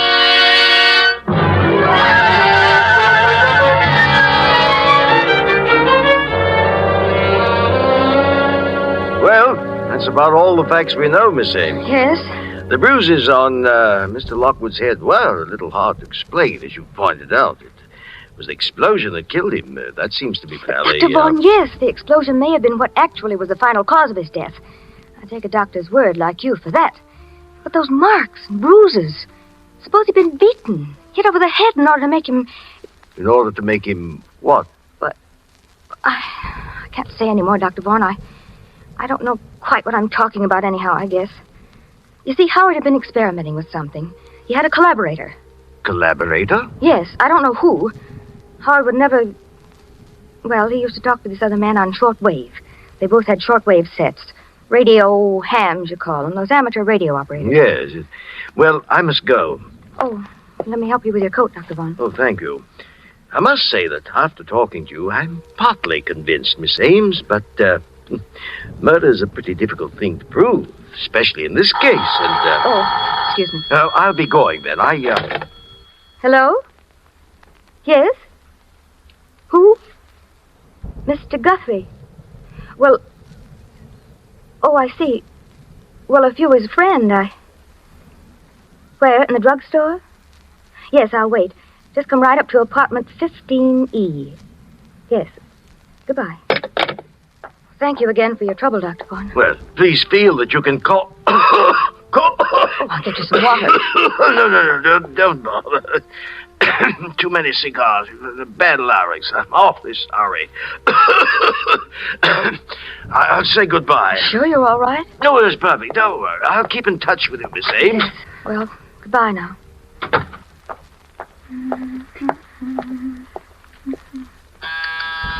Oh, just a minute.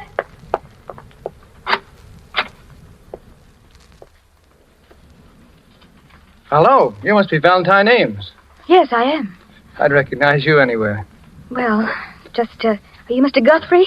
Just throw your things in that chair there. You're just as I pictured you. Lockwood spoke of you so often. Howard spoke of me? To Well, you were engaged to be married, weren't you? you? No, I was fond of him, but never that way. He told me, that is, he said... Then you were his collaborator.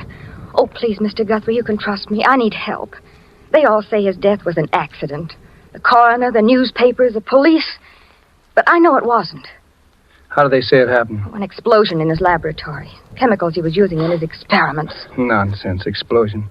There wasn't anything more explosive in Lockwood's lab than a package of matches. Then you were his collaborator. Oh, please, trust me. Lockwood was murdered. I know it. You think so, too, then? Yes. Well, then our job is to prove he was murdered. No, I'm sorry, Val. There's something more important that comes first. When they killed Lockwood, they stole half of our... well... Your invention? But half an invention is worthless. But I have the other half. In other words... Yeah. I'm next. We can count on that. But they don't know who you are. Maybe not yet.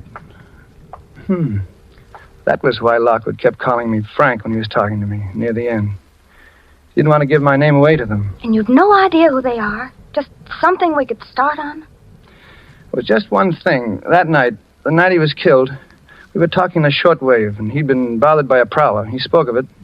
Why, I even heard the fellow in the air. He was... Oh, that phone. Excuse me a second. Hello? Yes?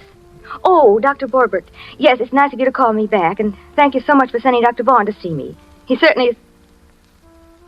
Dr. Vaughn? But you sent him to see me about Dr. Lockwood. About Dr. Edwin Vaughn? You're positive? I see. Well, thank you anyway. Bye. What's up? Someone just before you came, and Dr. Edwin Vaughn said he was with the coroner's office. Called on me. And the coroner's office never heard of him. Is that it? Never. Uh-huh. Well, who was he? I mean, what did he look like? Would you recognize him if you saw him again? Well, he was just a middle-aged fellow. Poor man had a terribly bad cough, one of the really hacking coughs. A cough? Yes. It's the same one. He came to Howard's lab the night of the killing. I heard him. You're sure? Positive. You see, it fits. He was looking for me. Figured I'd come here to see you. He wants my half an invention. Well, Val, they need what I've got, and I've got to get back what they've stolen, so... Where are you going? Skiing. What? I'm going back to Vermont to go skiing. I'll send you a card from the Phoenix Hotel.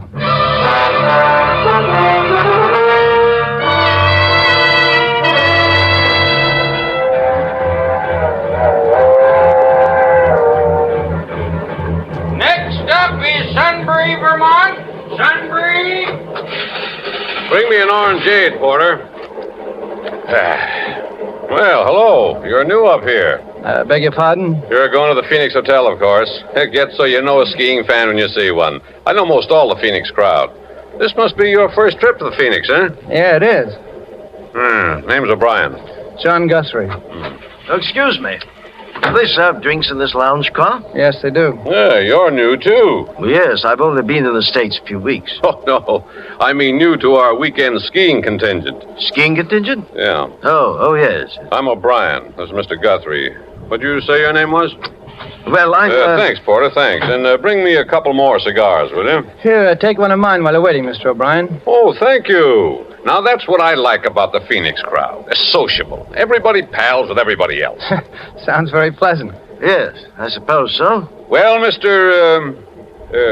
well, anyway, you wait. By Monday, everyone in the place will be calling you by your first name. Oh, really?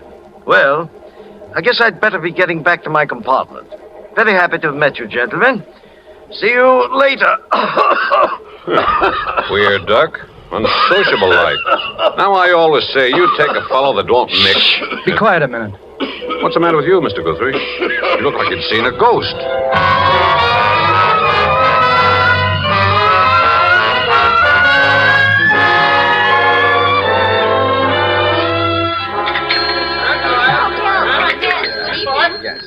Good evening, Mr. Guthrie. I trust you're feeling refreshed now, sir. Yeah, 3 hours sleep and a long walk was just what I needed. Any messages for me? No, sir. Good evening, Mr. O'Brien. Hello there, hello. Ah, there you are. I've been looking for you everywhere. Want to introduce you around to some of the folks here. Well, thanks, Mr. O'Brien. I would kind of like to get acquainted. Why, sure. Be sociable. You see the old lady in the wheelchair? That's Mrs. Garvey. Mrs. Garvey, eh? Yeah. They're new here, too. Legs paralyzed, poor soul. Always sits and knits. The husky man's her husband. Well, hello there, folks. Hello, Irishman. Well. Feels good here. So you're our newcomer. Only one of them, yeah. And this sweet soul, Mr. Guthrie, is Mrs. Garvey. Excuse my not shaking hands. I'm all tied up in this ball of wool. When you can't walk, you compensate by keeping the hands over busy. Well, it's very considerate of you to make me feel at home here, Mrs. Garvey and Mr. Garvey. Surprised a strong young man like you isn't in the army. Really, Daddy. You have to excuse him, Mr. Guthrie. Nosy and fresh. Well, there's no harm done. See, I'm an engineer, and they've deferred me. Theory is I'm doing my share as is, I suppose. Yeah. I'm a promoter myself. Here, Daddy. Hold out your hands. That's it. Now, don't wiggle or my wool will slip. And I'm not in the army because I'm too old. Took advantage of the over 38 law. I'm 59. He's a card, isn't he? Sure is. Just what is a promoter, Mr. Garvey? Careful, Daddy. Those knitting needles almost stuck you then. They're special needles, Mr. Guthrie. Sharp. Why, they could cut ice or pierce wood. Or kill a man. Yes. Yes, I'll be careful, Mother. So you're an engineer, Mr. Guthrie. I knew an engineer. Fine boy. Oh, I remember him. He was a dear boy. Anybody I know? No. I thought I'd try to get him to come up here. Was working on an experiment I was very much interested in. He wouldn't do business with me, though. Yeah? Now, bring your hands together, Daddy. That's a good boy. Fine. Daddy has such big, strong hands, yet they're so gentle. Well, the boy's dead now. Met with an accident, I think. Really? What did you say his name was? Howard Lockwood. Yes, Lockwood. He had a collaborator I've been trying to locate. He and I could really have a long talk. Say, by the way, Guthrie, have you seen that bird, the unsociable one we came up in the train with? No, I haven't. He's probably a big businessman. He seems so nervous. I tell you, it doesn't pay. Be sociable. Business can always wait. Definitely. When I see how little you fellas get out of life, I thank heavens I had the sense to retire. How long have you been retired, Mr. O'Brien? Be 4 years in June. You were in business for yourself? No, I was a professional man. Oh, I see. Medicine? No, detective. I was with the FBI.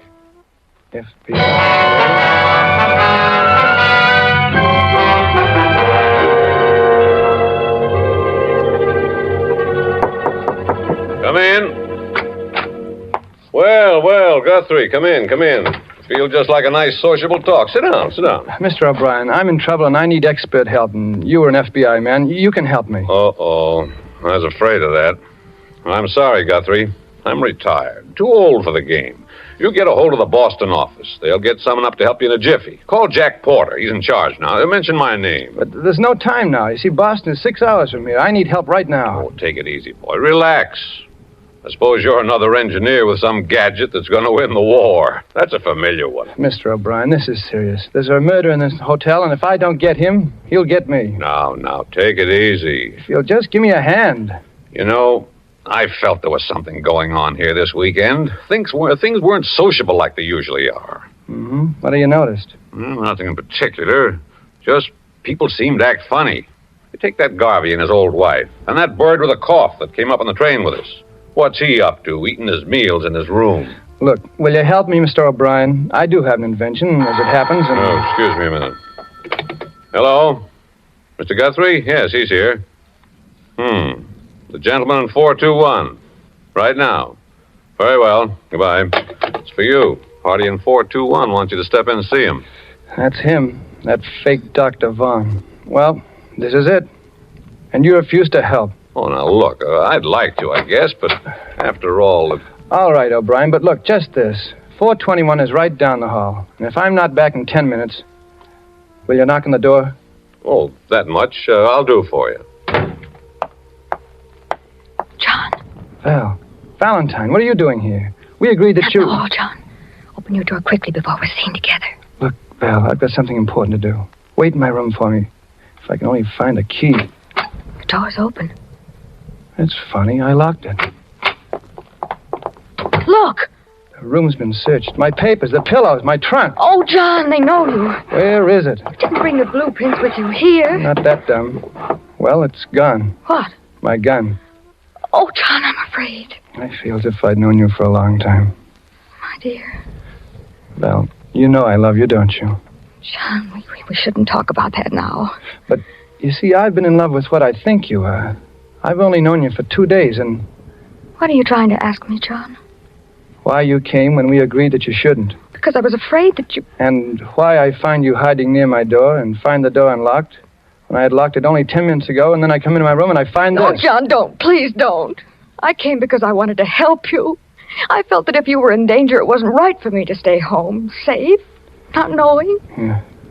I'm sorry, Val. I trust you. Look, stay here. I'm going down the hall. Somebody's waiting. Oh, don't go, John. Don't, please. I'm afraid for you. You got a gun, Val? Yes, I thought I might need it. Well, give it to me. Now, kiss me. Oh, John, Wait here. If I'm not back in 10 minutes, get the police. Where are you going? Room 421. To talk to a man about his cough. I'm going with you. This is his room. I'm going in with you. You're staying outside. Step back. Don't let him see you. Open up. His door's open, too. There on the rug, the body. Dr. Vaughn, he's dead. Look at the gun. He's holding it. He killed himself. You mean he's supposed to look as if he killed himself? He was shot in the back of the head. A bit too neat. What do you mean? That gun in his hand. It's mine. Then if he wasn't the murderer, who was he? Oh, John, the gun.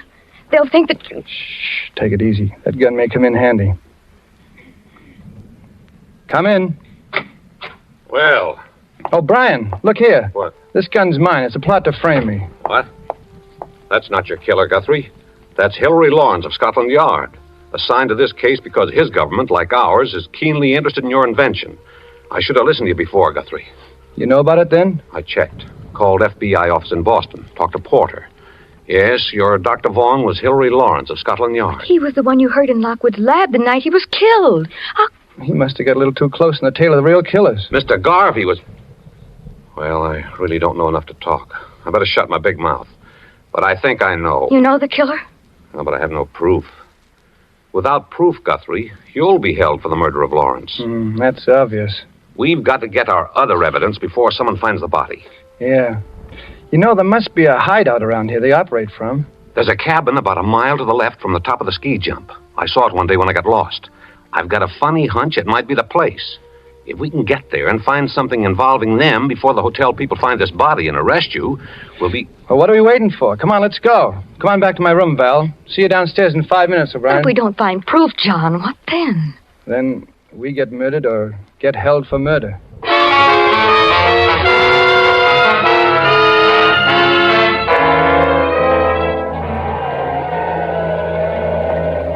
The cabin's dark. Yeah, one of these keys must fit. Ah, that one does it. Softly now. Mr. Guthrie, I'll take Miss Ames's gun. You're too impulsive. Thanks. Well, there's no one here. Draw the shade, please. I better keep a lookout on the road. Someone may come. That's a good idea. Now, this is what I call a real sociable evening. Look, a note, and it's addressed to me. Well, we're in the right place then. Read it. Guthrie, 200,000 in cash for your blueprints, and you can get the cash first, wherever you designate, with no questions asked as to what government gets them. Why those... Calm me, my boy. You don't have the prints here, do you? No, they're in a safety vault, and my name is San Francisco. What's that there, that panel? It's a radio rig, sending and receiving. Someone's coming. Who? Quick, turn up that light. Sneak a look, John, here, through the window. It's Garvey, and he's alone. Alone? Are you sure? Where'd he put that wife of his? Take another look. He's alone, all right. I knew she was a phony. She does too much knitting. I wonder where she is. All right, Miss Ames, out you go, quickly.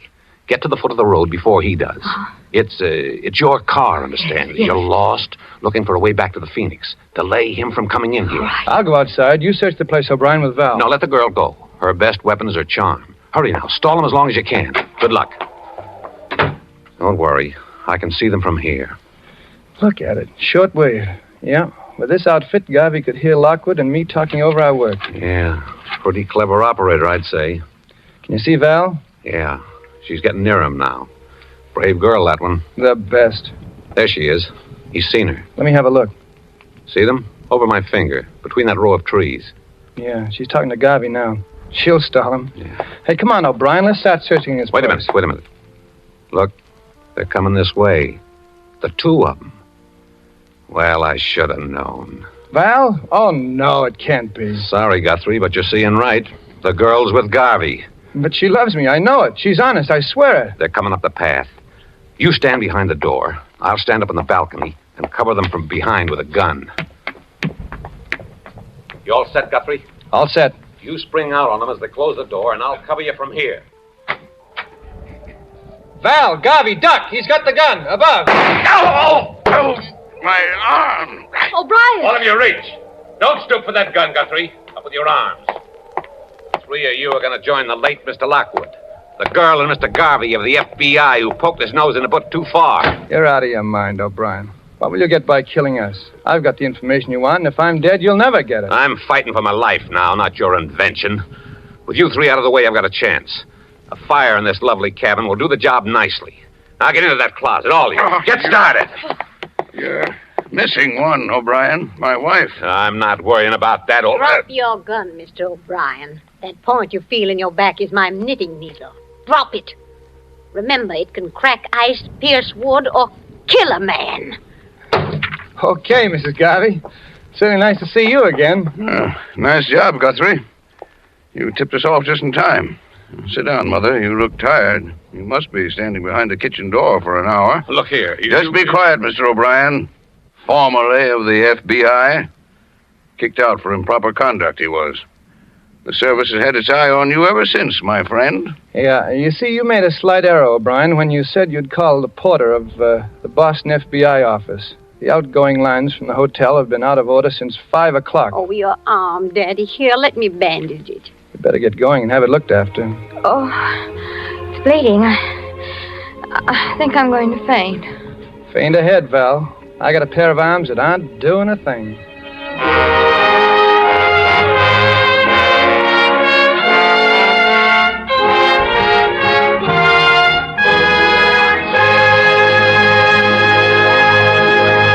And so closes Cat and Mouse, starring Sonny Tufts, tonight's tale of Suspense. Mr. Tufts appeared through the courtesy of Paramount Pictures and will soon be seen in the Paramount picture, I Love a Soldier. Few spots in the globe. The storm is still raging as we arrive at our final stop of the night. A lonely roadside diner where the last customer has found himself stranded by the relentless rain dot with nowhere to go until the weather clears. We turn to the radio for our final 2 stories. Lights Out with Kill from 1943, followed by Inner Sanctum Mysteries and Strange Passenger from 1952. The voice you are about to hear is that of the thoughts of one Darrell Hall, accused murderer. He sits in a courtroom awaiting the return of a jury which is to decide whether he is to live or die. And as he waits, the thoughts in his mind seethe and swirl, seethe and guilty, not guilty, guilty, not guilty. Oh, why don't I stop thinking those words?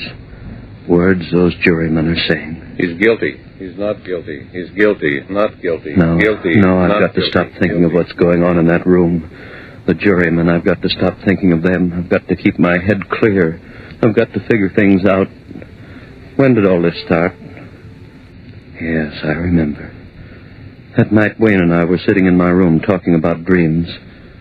I remember he said... Oh, come on, Darrell. Don't expect me to believe that one. I'm certainly telling you the truth. A fellow with your imagination wasting his time teaching biology to a bunch of co-ed nitwits? No, sir. You should be writing fiction. Well, I assure you, my dear Wayne, I've told you the truth.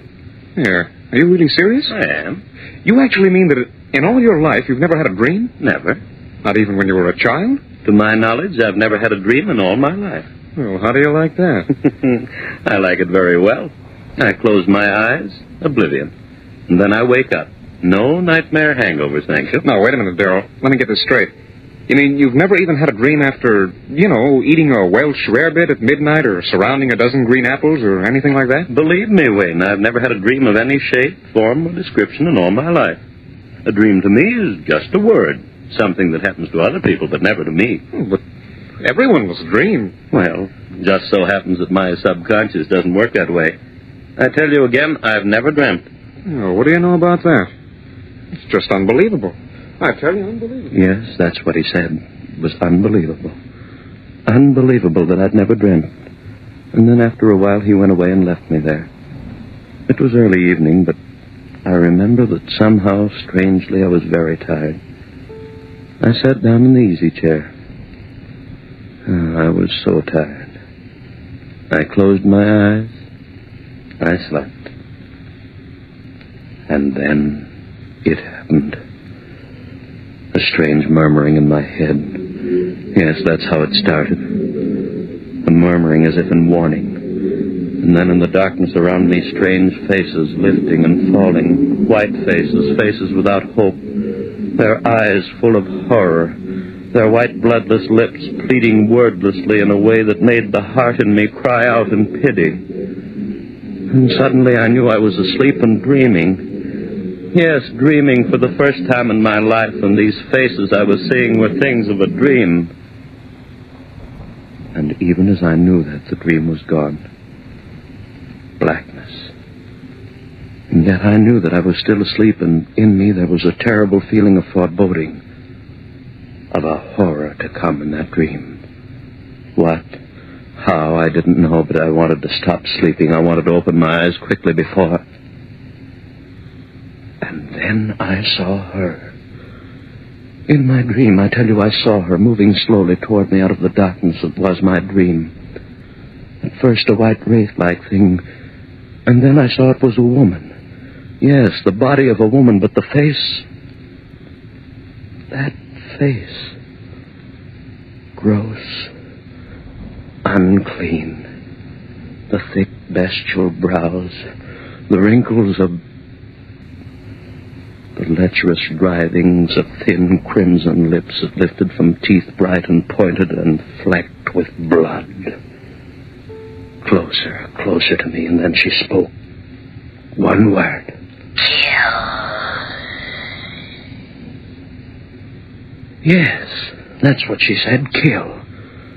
And as she said it, she moved closer. Her hands went out and her eyes. And in my dream, I screamed...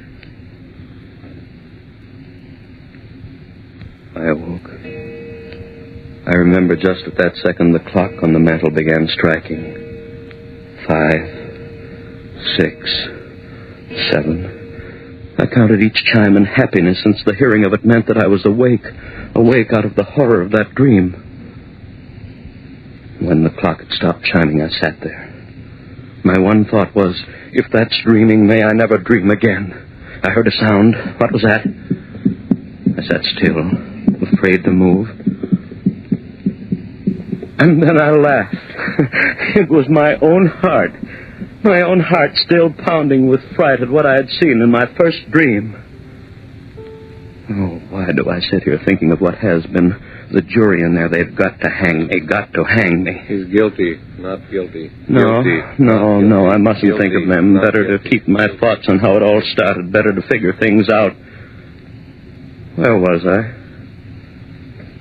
Yes. Sitting there, listening to the beat of my heart, thinking of the horror of that dream. And then suddenly that wordless, pitiful murmur I heard in my dream was whispering in my head again. As quickly as it began, it was gone. How could this be? I was awake. This was no dream. Then why had I heard that same sound that had come from those pitiful white faces that had floated before me while I slept? Why? I heard it, a sound behind me. Who? Yes, my friend Wayne, it must be. He come into the room standing behind my chair thinking I was asleep. I turned around and I said, "Wayne, is that you?" Why, ah! Yes. I screamed. I screamed so loudly there was blood in my throat. For it was she again, that woman out of my dream. But this wasn't a dream. She was standing there, I tell you, she was standing there close to me, looking at me, and those devil's lips said that one word. Kill. I jumped to my feet. No one in the room, no one. I tell you, I remember standing there, my head reeling. Who was she? Where had she come from? But there was no one in the room. Had there been anyone there? I didn't sleep that night. And by morning, by morning I had it all figured out. 2 dreams, that's what it had been.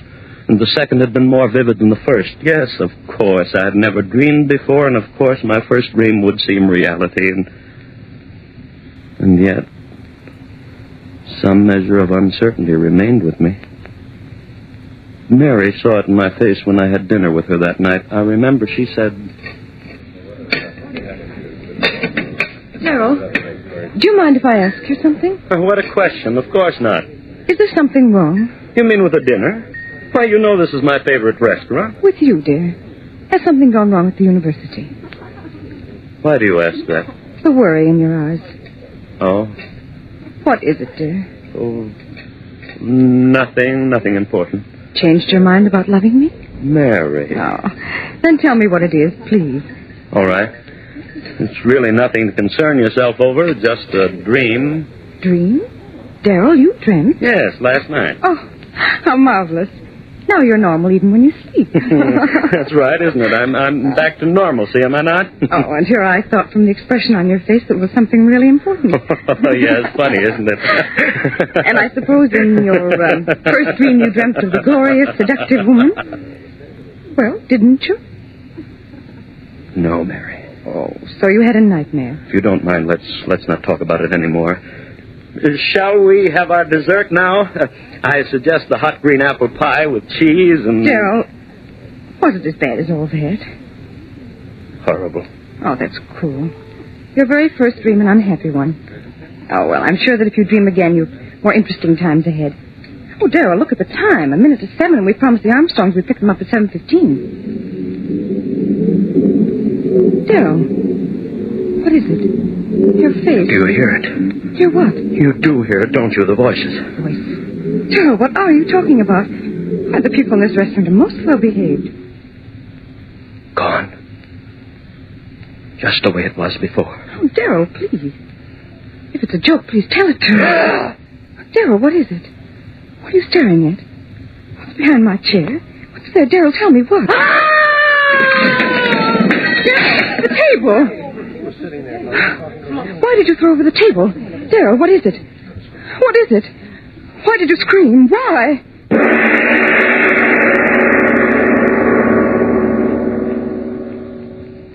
Yes, she wanted to know why I had done it. Scream, thrown over the table. They all wanted to know. But how could I tell them? Tell them of her, standing behind Mary's chair, that thing of degradation, and those lips saying, kill. I went home. Mary thought I was overworked. It's your nerves, darling. You've been working so hard. Go home and rest, darling. That's all you need. Rest. What good was rest? I had to reason things out. All my life I'd lived with reason, and now this horror. Hallucination. Yes, that was it. I had been working hard. They paid so little at the university and expected so much. And so I rested through the next day. It was quite dark when I awoke. The phone rang. It was Mary calling to find out how I felt. Are you sure you're all right, Darrell? Oh, yes, Mary. Yes, I'm fine, thank you. You sound all right. Your advice was good, dear. Rest apparently was just what I needed. Then go along back to bed. I'll talk to you tomorrow. All right, dearest, and thanks for calling. Goodbye, Darrell. Sleep well tonight. I hung up the receiver. And then the clock on the mantel behind me began striking. Always at 7. Yes, that was true. Both times at 7 o'clock was when that horror had happened, and then, with the last chime of the clock, I realized it was 7 again. 7. Would I see her again? I stood there back against the wall, waiting. So quiet. I could hear the clock ticking away the seconds. Would it happen again, this hallucination of mine? I waited. I heard no pitiful murmur of voices. Just quiet. The tick, tick, tick of the clock.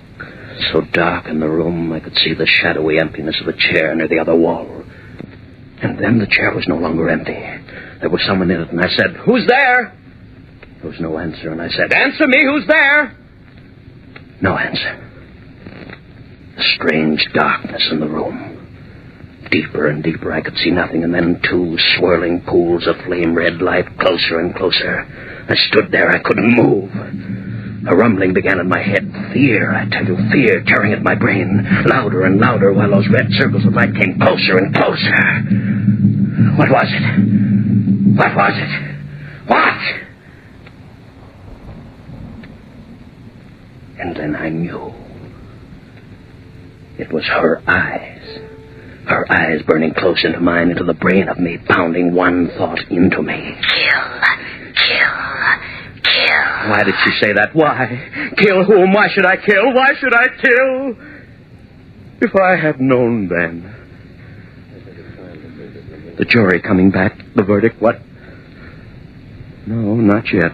Still out. They've got to find me guilty. I've got to hang if I live. But I mustn't think of that. I must think of what happened. What happened? Well, where was I? Yes, that woman, her eyes pounding that word into me, and then gone again. But this time as real as the breath in me. I knew it. I knew it. And with that realization, a coldness as of a wind blew around me and clutched at my heart. For if she was reality, somehow I knew I was lost. And so it began. Night after night at the stroke of 7, first that wailing dirge of those lost souls, and then her writhing lips.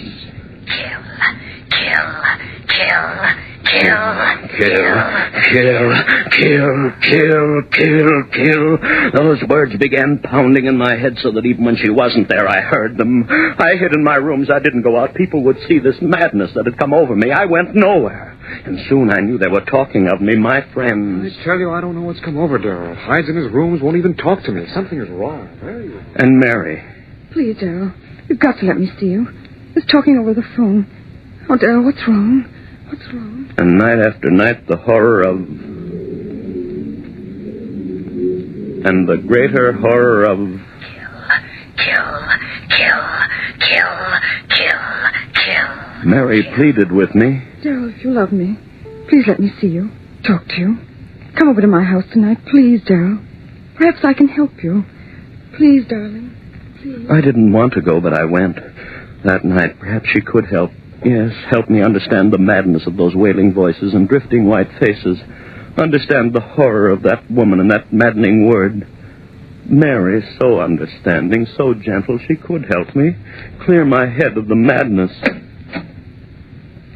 Oh, Darrell, you're here at last. Mary, help me. You will help me. Oh, Darrell, you're fit. Mary, Don't talk yet. Sit here. I'm sane, Mary. Believe me, I'm sane. Of course, dearest. Of course you are. It's that madness outside of me, those white, drifting faces moaning at me. Darling. And that woman out of hell. Mm-hmm. Her eyes and her lips telling me to...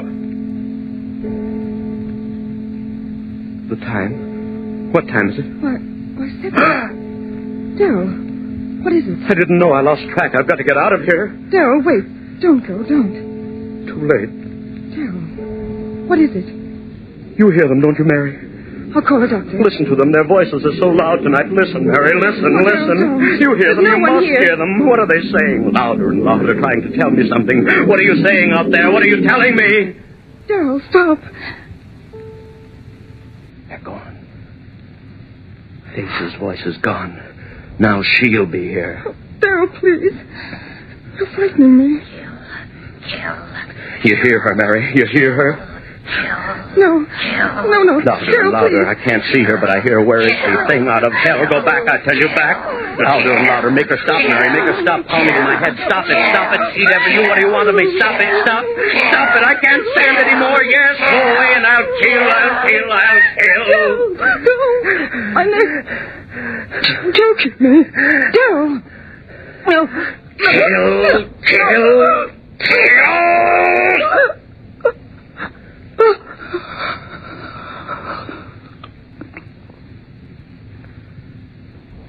Mary.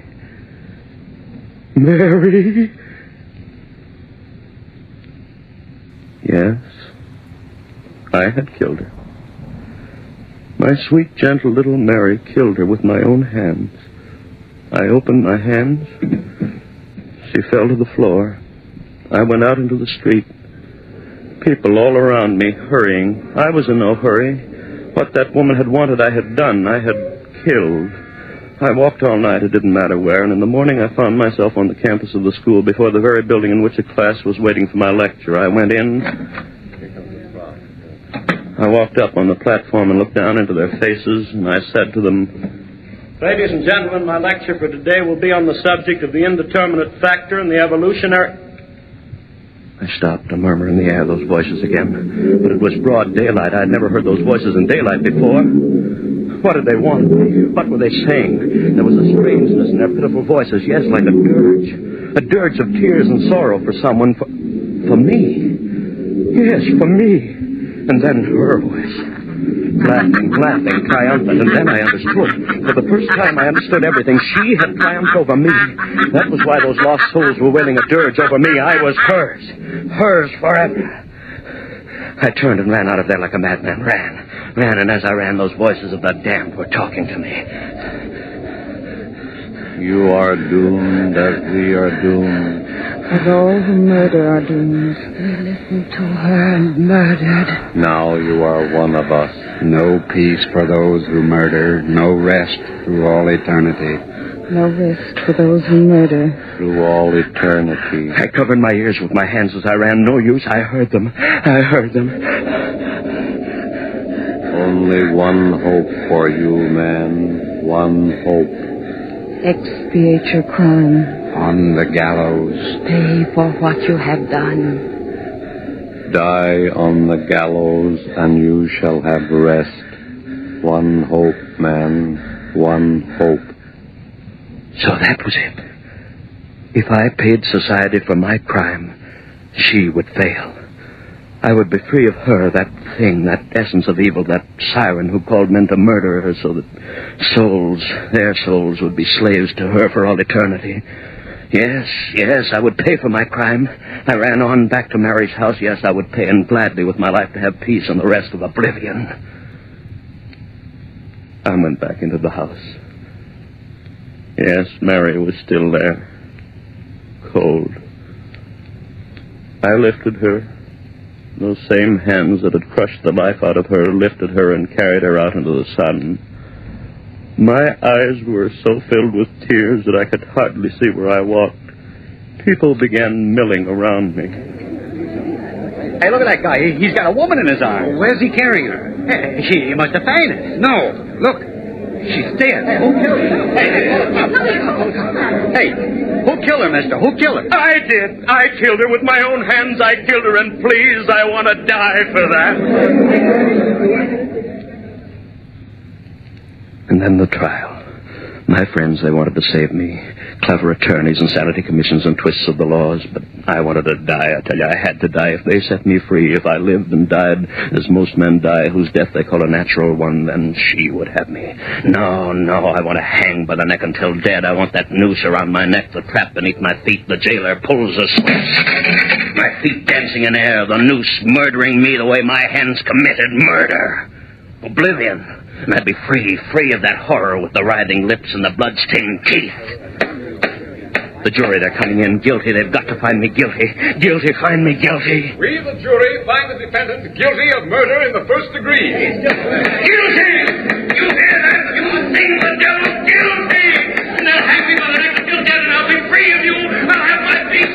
You failed, you dreamed, you. I'll pay for my crime. You'll never get me. You'll never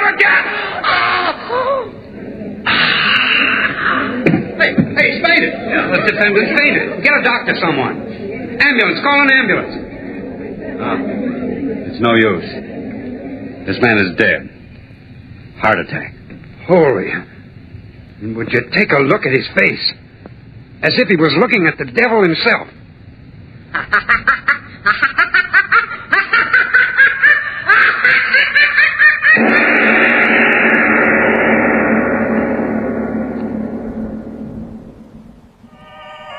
Good evening, friends. This is your host to welcome you through the creaking door into the inner sanctum.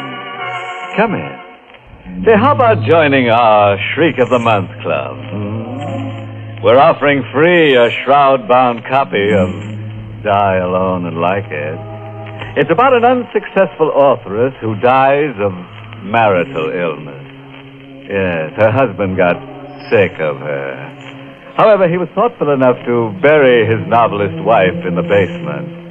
And now, at last, she's in the bestseller class.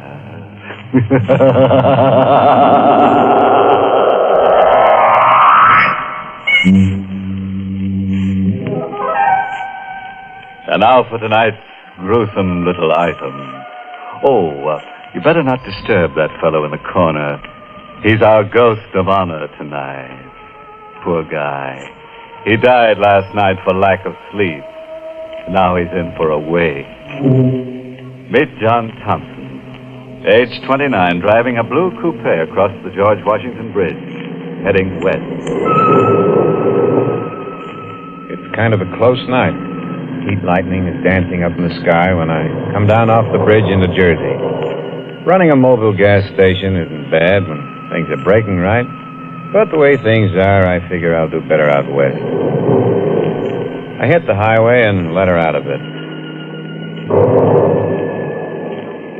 I spot her a few miles past the bridge. She's standing there by the side of the road, out in the middle of nothing. I don't know exactly why, but I stop. Want a lift? Thanks. Hop in. Going far? Not very. Well, yell when you want me to leave you off, huh? My name's Thompson. It's John Thompson. Hello, Johnny. Yeah. Hello. What's your name? Anne. Where in particular are you heading for? I don't know. But, I'll know when we get there. yeah, sure. Look, this ain't the old routine, but you look like I kind of know you from someplace. Do I? I don't remember from where or when, but your face. Oh, maybe it just reminds me of somebody I used to know. Don't anymore. Maybe. You don't remember me, huh? Should I, Johnny? Well, it would be kind of more sociable. I'll try, Johnny. We go on like that for a couple of 3 miles. Her not saying anything and me sneaking looks at her. She's pretty young and nice to have next to you, but there's this feeling that I ought to know her and don't. And I get to wondering where she's going in the middle of the night. Hey, Ann. Yes, Johnny. Maybe we can get some music. The knob for turning on the radio is over on your side. See it? All right. They got these all-night programs for people like us, you know, driving at night or jockeying a truck or sitting up with a sick friend. Our next request number, just phoned in this minute by a young lady named Ann, well, we can't make out your last name, Ann, but anyway, Lou's going right ahead and play it for you. Lou White at the piano, playing Stardust.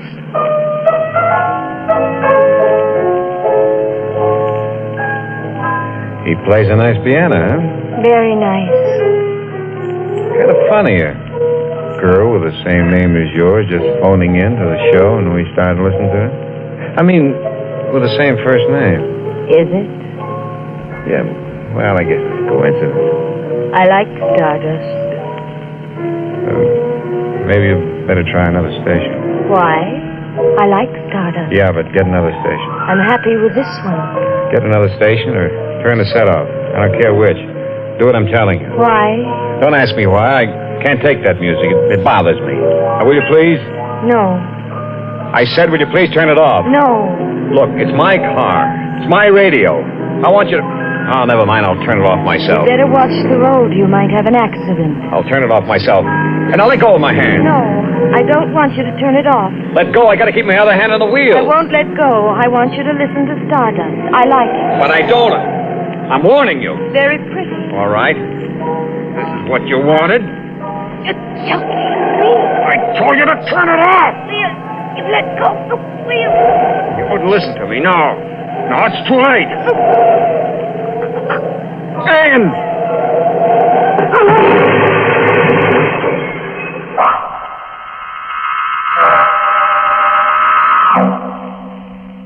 It's all black for a while, and then there were streaks of light through the blackness. I shook my head.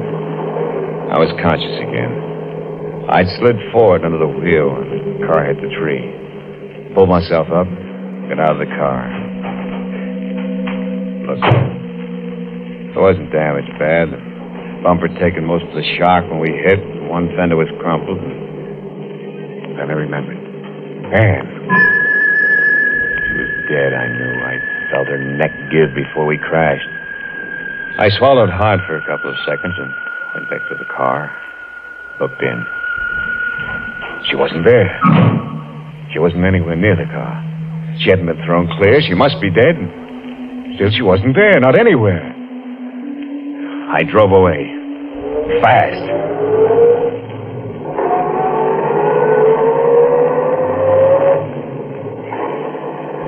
My head don't feel so good, but I stop thinking as I go through the night. I do puzzles and arithmetic, multiplication. 49 times 76, 102 times 27, so I won't think. Not thinking isn't easy when you're alone, so when I see a diner, I think that's for me. And I stop and get out. I walk over to the diner. The air's still heavy and the crickets are raising cane. I go in. What'll it be, mister? Job and a hamburger. Sure. Coming up. Yeah, it's a hot night, ain't it? Huh? Oh, I didn't notice you sitting next to me. Yeah, it's plenty hot. You're driving a nice car. I noticed you pulling in. That's all right. Here you are. Yeah, looks good. Say, Joe, I was wondering, you going far? Far enough. Yeah, that's what I was thinking. West? Uh-huh. How about me riding with you for a bit? My feet are getting awful tired holding me up. Well, sure, I guess so. Thanks. Thanks a lot. Yeah, I could use a bit of company for such... Hey! Hey, you dropped your coffee. I'm sorry. Did I get any of it on you? No, you missed, but your hands are trembling. Well, I'm tired. Come on, let's get out of here. Hey, that'll take care of my check. But hey, you ain't finished your hamburger. I'm not hungry. Well, you mind if I work it over? No, of course not. Only let's get out of here.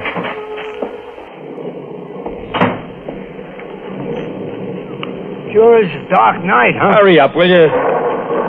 Yeah. Dark enough to hide a corpse in.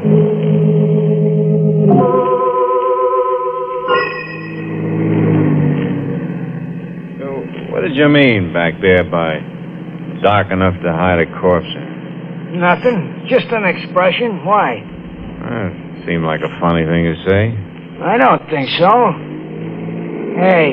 Hey, you better slow down. We're going through a town. It's deserted this hour of night. No, it ain't. Look at that, down near the corner. Huh? Where? You seen her, huh? Standing under that lamppost? Pretty as a picture, ain't she? Hey, slow down, will you? Maybe she wants a lift. You're crazy. Well, look, she's giving us the thumb. We're gonna pass her in a minute. And don't bother me. Yeah, but... Hey, she's calling you. She knows you. You can't pass up a girl like that. Will you shut up? I don't get it. You was willing to give a hobo like me a lift and you don't even know me. You know that She's girl. not there. She can't be. Well, you seen her. No. You looked where I was pointing. You heard her. No. All right, yes, I did, but she's not real. She couldn't be. Why? She's dead. Yeah, how do you know? Because I saw her die. Yeah? Yeah, in an accident. 100 miles from here. Well, and what was she doing under that lamppost? I don't know. Maybe it was a ghost. Maybe I'm going crazy. I seen her. And maybe you're dead, too. And the ghost riding with me.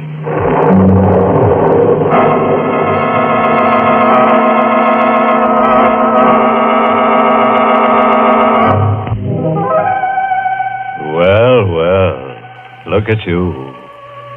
Chips off an old block of ice. Splinters from the petrified forest. Or are you always that way? Oh, you're not really frightened. Just pretending, huh? Well, then suppose you climb down off that chandelier and listen to the rest of the story about John Thompson, who took a girl for a boogie ride. John and the bum he'd picked up rode on for a while in silence. Night was closer and heavier, and John was tired. Hey, watch it, will you? Oh, sorry. I closed my eyes for a second. Well, you better keep them open. It's healthier. Yeah. I'm kind of pooped. It's been a long night. That chatter about ghosts, Yeah? how come? Oh, I was kidding. You were, huh? It wouldn't be because... How would you like to get out? I'd like it fine. I get nervous riding with a guy who turns green when you mention corpses. Hey, watch that bridge! Hey, you nearly dunked us in that stream. I can't keep my eyes open. What if I washed my face? Bathe my eyes with cold water? Yeah, that's an idea. You can stay in the car. I'll only be a couple of seconds. Oh, I'll go along. I could use a drink. Yeah, water. Looks good. Dark, peaceful. You know, you could sleep in water like that. Yeah, sure, but you wouldn't wake up. Go on, wash. Huh? Oh, yeah. It's swell. Sure. Cold. It's good. Uh-huh. Good for what ails you. But what does ail you, mister? Nothing. I'm tired, that's all. Getting sleepy. I'm better now. Okay. Well, let's get back to the car. I'm walking the rest of the way. What? Yeah. But I want to get there. There's nothing wrong with my driving. I didn't say there was, mister. But are you sure there ain't something wrong with you? All right. Walk. I don't need anybody to ride with. No, mister. You already got somebody or something riding with you.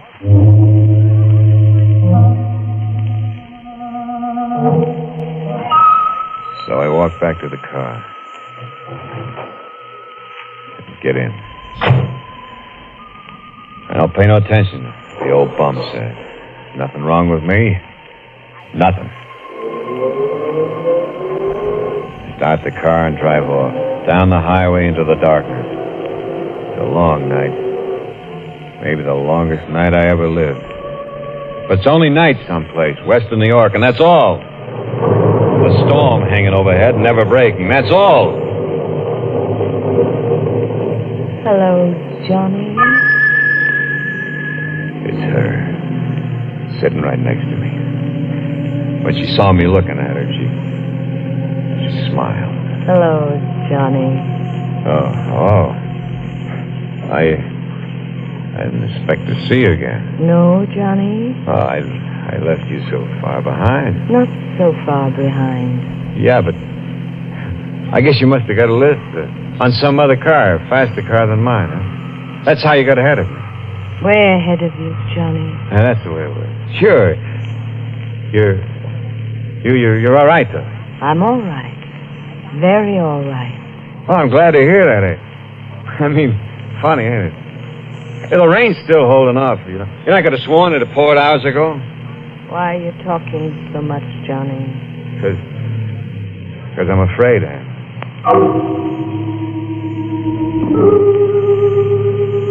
When will we get there, Johnny? Get where? Where you're going? I don't know. Why? 'Cause I'm going there with you. Oh. Yeah? Nothing. Back again. That song's back again. I don't have to take it. I can't take it. She oughtn't to sing that song. I told her I didn't like it. I'm not going to tell her again. It won't do any good. This time I'm going to play it smart and sure. She's looking straight ahead, watching the road slide under the headlights. So I choked the car. Hey! What is it, Johnny? Motor. There's be something wrong. Oh, Yeah, I better get out and see. I'll wait here. Sure. Get the hood up. Mm-hmm. Anne? Yes? Yeah, I can fix it, but will you bring me the wrench? Where is it? In the dashboard compartment. All right. I've got it, Johnny. Swell. Will you bring it to me? Here it is, Johnny. Thanks. Now all I have to do is... Hey. What's that behind you? Where? Well, turn around. You'll see. All right. So she turns her back to me, looks down the road we came, and I lift the heavy wrench. And I... No! This time I made sure. She's dead, lying on the road. But I still got to make sure she won't, even dead, be riding with me again. So I lift her up, put her back in the car. Get in myself next to her. Yeah, start the car up. I remember the stream. It's not much of a stream, but deep enough for a thin girl to lie in. And that's where I go.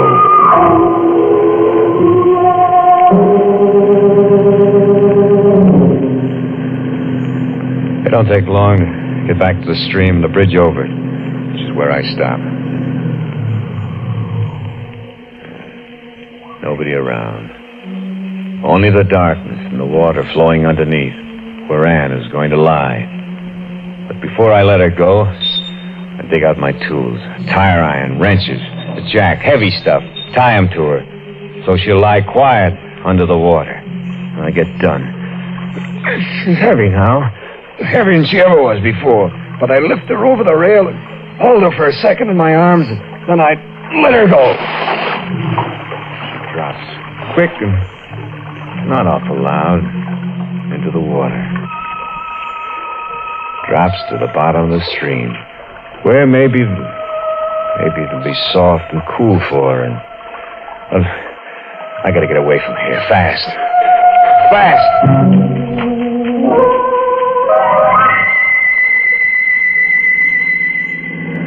Every time the wheel turns around, every time the valves open and close, every time the sparks fire, I'm getting further away from her. This time she isn't going to follow me.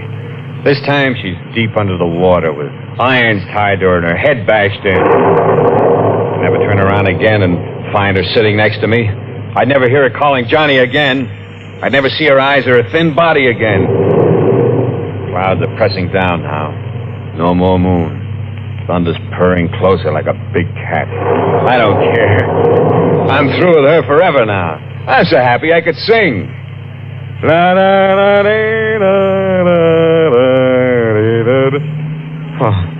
Oh no. The skies are opening up. The lights is turning off and on like God's neon sign. The thunder's pounding in my head. I go faster. Hit a curve. Take it at 60. Standing there, lit by the light, and it's... Gas pedals down to the floor. The motor's roaring like 100 horses screaming. We're pulling up the hill with rain slanting against the window pane like a million fingers tapping on my brain. At the top of the hill, swept by the wind, her wet dress plastered against her body. I can't take it. I can't take it much more. The car's sliding down the wet road like death on butter, and she's there all the time now. Running with the car, face plastered against the closed window next to my seat. Johnny. Anne, you're dead. Am I, Johnny? You're dead. I killed you. Don't you remember? No, Johnny. Back there, I hit you. I dropped you into the water. I hit you. You're dead. Am I, Johnny? No, not now, Anne. Please, please. Aren't you tired, Johnny? Tired of running away? Isn't the road too long? The road away from me? Go away, Ann. No. You want to drive me mad? No, Johnny. Then what do you want? Just to go with you to the end of your road. But where's that? Why, maybe here. Maybe right here. In this town, Johnny. In this town. Yeah. It's a town. Small place, and I'm riding through it. The storm dying out. Dying out. Yeah, and the air's clear now, fresh after the storm. Ann? No, she's gone. Now, the thing is, where? Oh, right up ahead.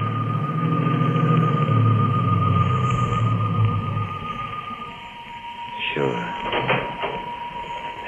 They always have one. Yeah, with a green light shining over the door. And they're always open. And there's always a sergeant half sleeping in the chair behind the desk. Hello? What do you want? My name is John Thompson. All right, so your name is John Thompson. So what? If you check, I think you'll find that I'm wanted. Wanted? For what? For the murder of my wife, Ann Thompson. Huh? Hey, don't move. I've got you covered. I killed her in our apartment in New York City. Come on. Stick your hands out. When I killed her, the radio was on. They were playing Starter.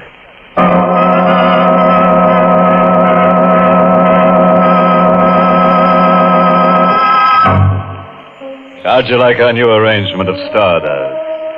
We're billing it this week as tune number 1 of the Murderer's Hot Parade. With, of course, a boogeyman beat on a new grave lane. Oh, yes. Before I stop off for a little chat with John in that one-way death cell of his, let me give you a bit of homicidal advice. Never kill your wife with the radio on. Tune in later.